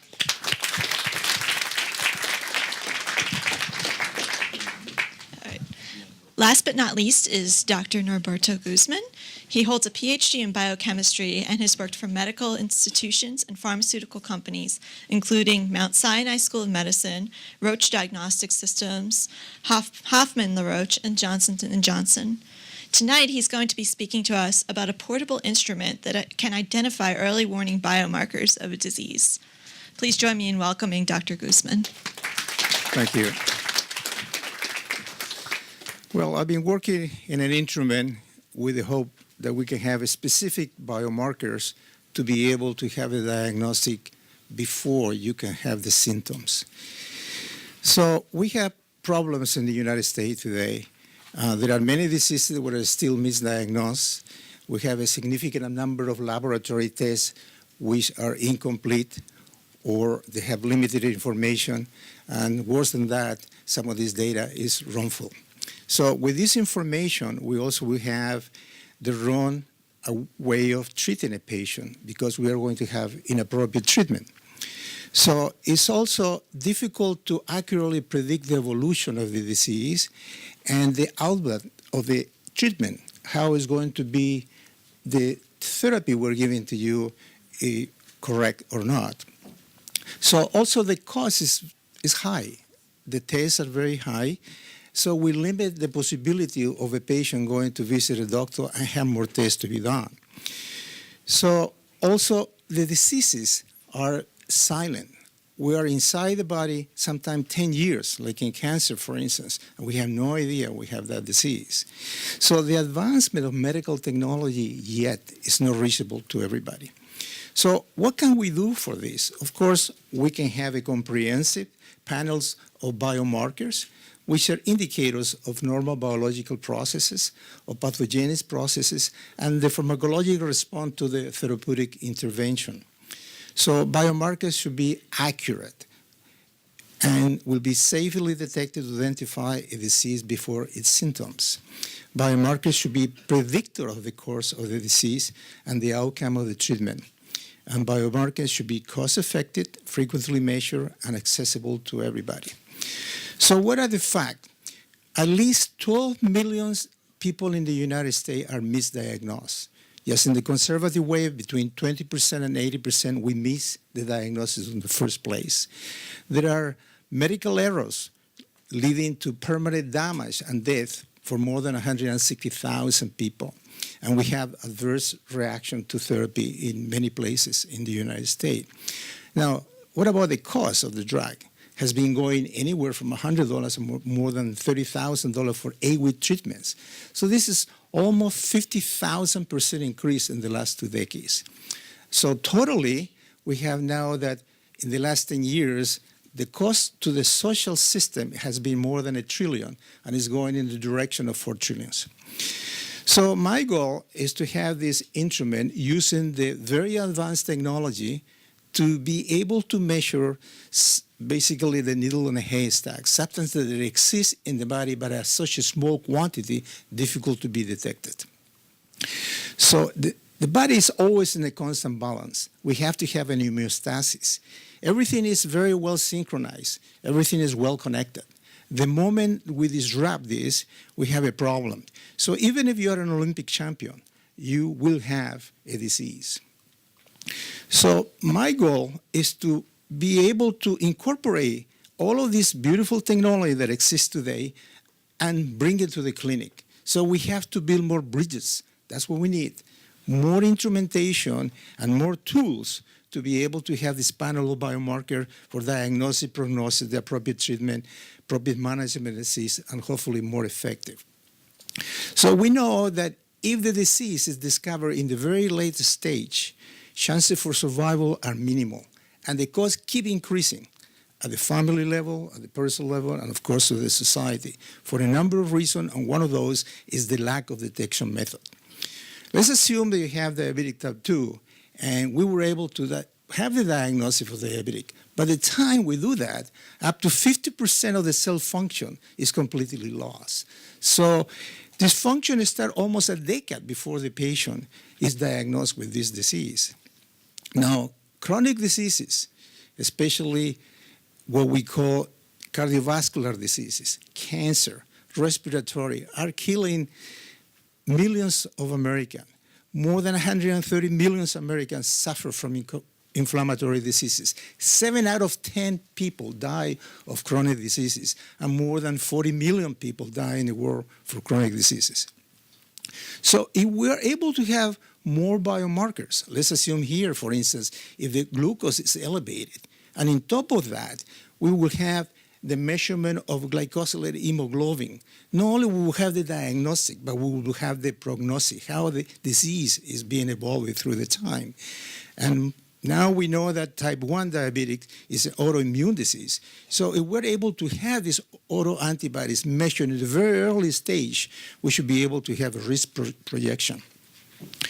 So what I'm doing, I'm using two technologies. The technology of using this kind of a magnet, biological magnet, to capture these substances, specific substances, in millions of them, and then be able to separate them by immunoaffinity capillary electrophoresis.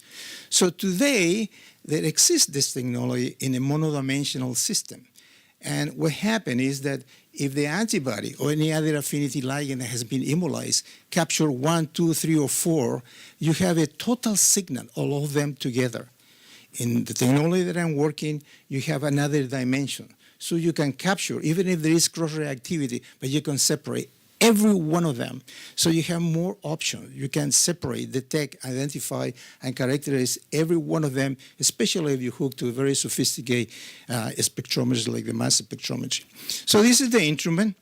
It's of the size probably of the laptop computer, and you can inject all kinds of samples, blood, cells, particles, chemical and biochemical substances, with the goal to be able to identify not only the substance, but the modified substance that changes during the disease progress, or a brand new chemical has never been identified. So my goal is to have this in a portable way that can be used everywhere. It could be used in an ambulance. So before the patient reaches the emergency room, we will have the diagnostic. It could be in a very remote place, in places around the world that they don't have access to this technology, and through the internet, giving that to a very sophisticated laboratory that has a data bank that can interpret the data and send it back to the doctor in that particular place. So in summary, I wanted to facilitate accessibility and advanced medical technologies to everybody. The instrument should be simple, accurate, sensitive, and very inexpensive. So early and accurate diagnosis can provide patients with better treatment options.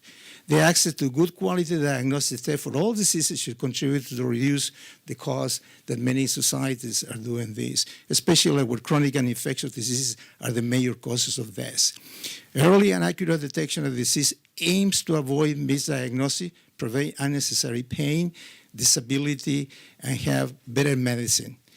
What I wanted to finish now is with a quote from Isaac Newton: what we know is a drop, what we don't know is an ocean. We'll still need to do many things before we can diagnose the disease, before it has symptoms. Thank you.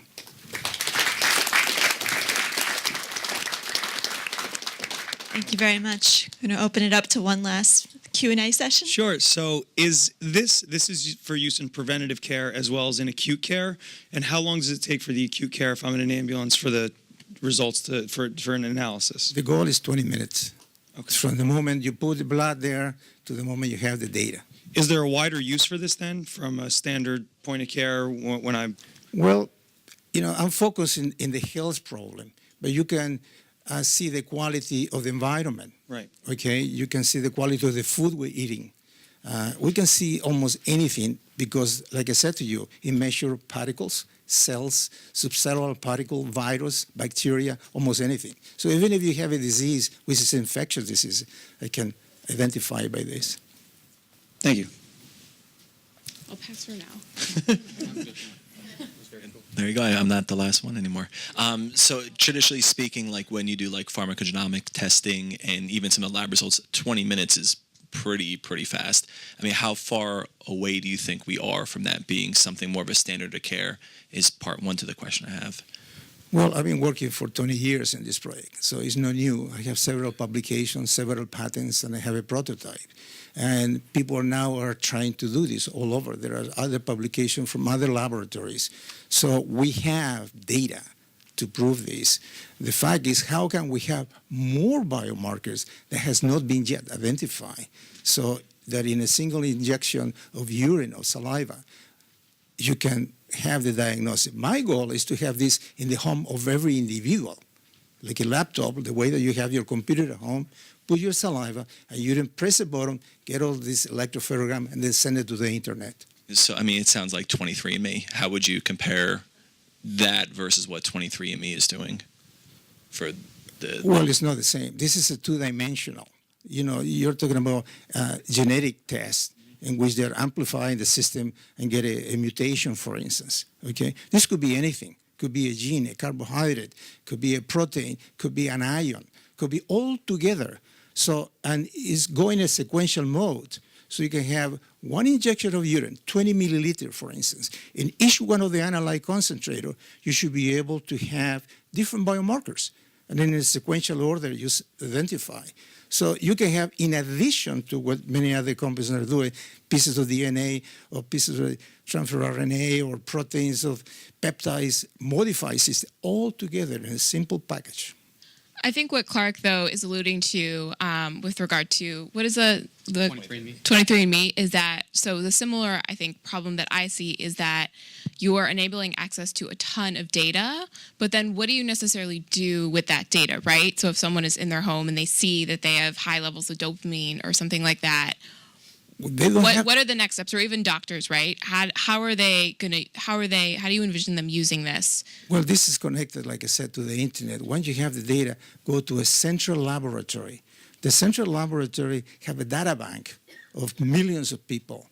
So we will match that data with the data we already know for leukemia, for the data we already know for this. And so we will send back, chances are this is the disease, and then you send to a specialist for further testing.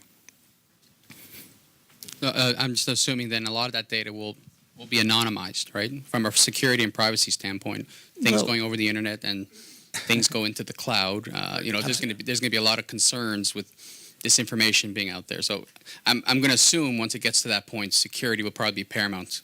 Absolutely, but remember, I'm as a scientific person looking one way, how to solve the problem that you may have cancer today, you have no clue that you do. But what happened, many people go to see a physician and you say, you know what, you're in stage 4 cancer, and unfortunately you have 6 more months to go. Do you remember the story of Dr. Randy Pausch? Well, if you see the YouTube, you will see that. Healthy person, a brilliant individual, okay? He knew he had pancreatic cancer. He couldn't do anything. What about if he knew 10 years prior to that? He couldn't be alive today. Are the biomarkers, and I just don't understand this, similar between individuals? So if I have high hemoglobin and low, and another counterpart has a similar thing, is it possible that we don't share the same disease and it just happens to be my... Well, that happened today with the symptoms of the disease. So you go to see the doctor will tell you, this is what you have, based on a similar symptom from another person. With a biomarker, you don't have the problem, because either you're identical or you're not. Okay? The problem that we have, think about autistic children. You know, at the age of 2, you should be able to have the diagnosis definitively. Sometimes mothers don't know until they are 4, 5 years of age. It's too late. Thank you so much. We have to wrap it up at this point. Let's give one last round of applause for all the pioneers. And I'm going to hand it off to Todd to give some final closing remarks. Wow. Yeah, that was awesome. Thank you guys so much. Panelists, round of applause. I think you guys did a phenomenal job. Pioneers, incredible stuff. Thank you guys. You made us look really good tonight. Oh, you want to jump in with that? Should I? Go ahead. Can I take this? All right. Well, that was really exciting. I really love that we have the opportunity to listen to these moonshots in New York City. Traditionally, these events are in Silicon Valley, but we're finally bringing it to New York City. So I'm really excited about that, and I hope you guys are too. All right, don't get too excited. But all right, so we're doing this Twitter thing. I have to say, I was pretty impressed with the tweets. You guys did a really great job keeping up. But I developed a really fancy algorithm. It took me hours and hours of coding to really just get it right, to make sure the right tweets get selected for winning. So, Bonus prize if the girl wins. Sweet. Okay, give me 1 second. I have lost too Bonus many. prize just added. For someone of small stature. I tweeted a lot. Maybe I'll go in. Gosh, I don't know what happened to my stream here for a second. Sorry. Damn Android. No. You're in Google. All right. Not Android's fault. User error. I bet you have an iPhone or something, right? All right, no. All right, Krishna Malayala. All right, you were killing it. You're killing it. Thank you so much. All right, I'm looking for Mike Giovanni. All right, nice tweet. Thank you. All right. And, oh, I got to read the tweet there. First of all, Krishna was just tweeting away like crazy. So we had to acknowledge that. But we had a lot of great tweets, honestly. All right, I should have bookmarked it or something. Mike, why don't you read your tweet? Oh, here it is. All right. Let's shoot for the moon. What an inspiring kickoff for the Solve for XNJ, New Jersey. All right, that was awesome. Thank you so much. And my favorite set of tweets from women tech makers of New Jersey. Where are you at? No, not in the room? What? Behind the camera there. Where? Oh, there we go. Oh, yeah, woo! Shout out to my lady coders. Who else are here? Fellow computer scientists? Lady computer scientists? I can't possibly be the only one here. All right, women tech makers. What do you think about that T-shirt for bonus prize? All right. Is that for I don't have anybody to. Hard to tell who might fit this shirt. Okay. What size is it? Size large? All right. I got another. I got my runner-up winner for the T-shirt. Mao Mao. There you go. All right. It'll fit. It may be a women's T-shirt. Okay. They're pretty similar. You don't have to tell It's them not like that. different side buttons or something. All right, guys. Thanks so much. And on behalf of Videotek, signing out. Thank you for coming out. Oh, so yep. And I just have to harass you for another couple minutes before you get out of here. So, first of all, a bunch of partner groups I had to thank. Obviously, Google again, you know how they were involved. The Grommet is where we are having our event up in the Boston area next week on the 12th. We didn't really publicly announce that. The venue holds about 35 people, so it's kind of like a mom and pop thing, but the talent there is fantastic. Rutgers is the site of our main event, so I don't think I really explained the process well enough before. So basically, these are all the prelim events. This is the second one. We're taking the cream of this crop. The top 4 will be invited to present at Rutgers, and at which case, those 4 finalists will be placed on the solveforx.com website, and that's the Google hosted site. So you basically become kind of like a TED Talk at that point. Scarlet Startups, Clark again on the panel. It's his group. Amazing contributions. Launch NJ, they've been a great partner throughout. Montclair State University is where we had our previous event. Videotek, obviously, and the New Jersey Technology Council. They helped us out with a couple articles and things like that. The media team, you guys have probably seen them going around today. We have the amazing Jay Treble on the camera back here. He's at basically all of our events, and love the work that he does. Annie Britt, this is, I don't know if I said that right there. Brittany Allen, thank you. And Linda Pace from Pace Setter Photography, thank you as well. Oop, we already did that. So the next event. So, if you enjoyed this, we do have a really good talent lineup at Stevens as well. All told, we have somewhere in the neighborhood of like 55 moonshots that have come in. It's something like that we're choosing from. Oh, sorry. way off. Okay. 68. Yeah. So this is the next event, January 15th next week at Stevens. You can find out about it through, GDG if you want. And that's the website there. GDG North Jersey will take you basically to our meetup site. And it's listed there. What's your X? Okay, so this is a social contest that we've been trying to run at, and we're actually it's essentially on a global level. I'm working with the other 11 organizers throughout the world. We have regular meetings with them, along with the Google X team. So if you look all the way to the left there, that's actually Nicholas Kamanzi, who is he's running the Uganda event. That's Sylvia in the second slot. She hates this photo, but she's there. This is one of our submitted pioneers, Chris Kitchen. This is pretty funny. Kitchen, a great computing concept similar to the cloud computing you mentioned about bacteria, but instead focus on cancer. So, Yep, that's that's him, and that's me there.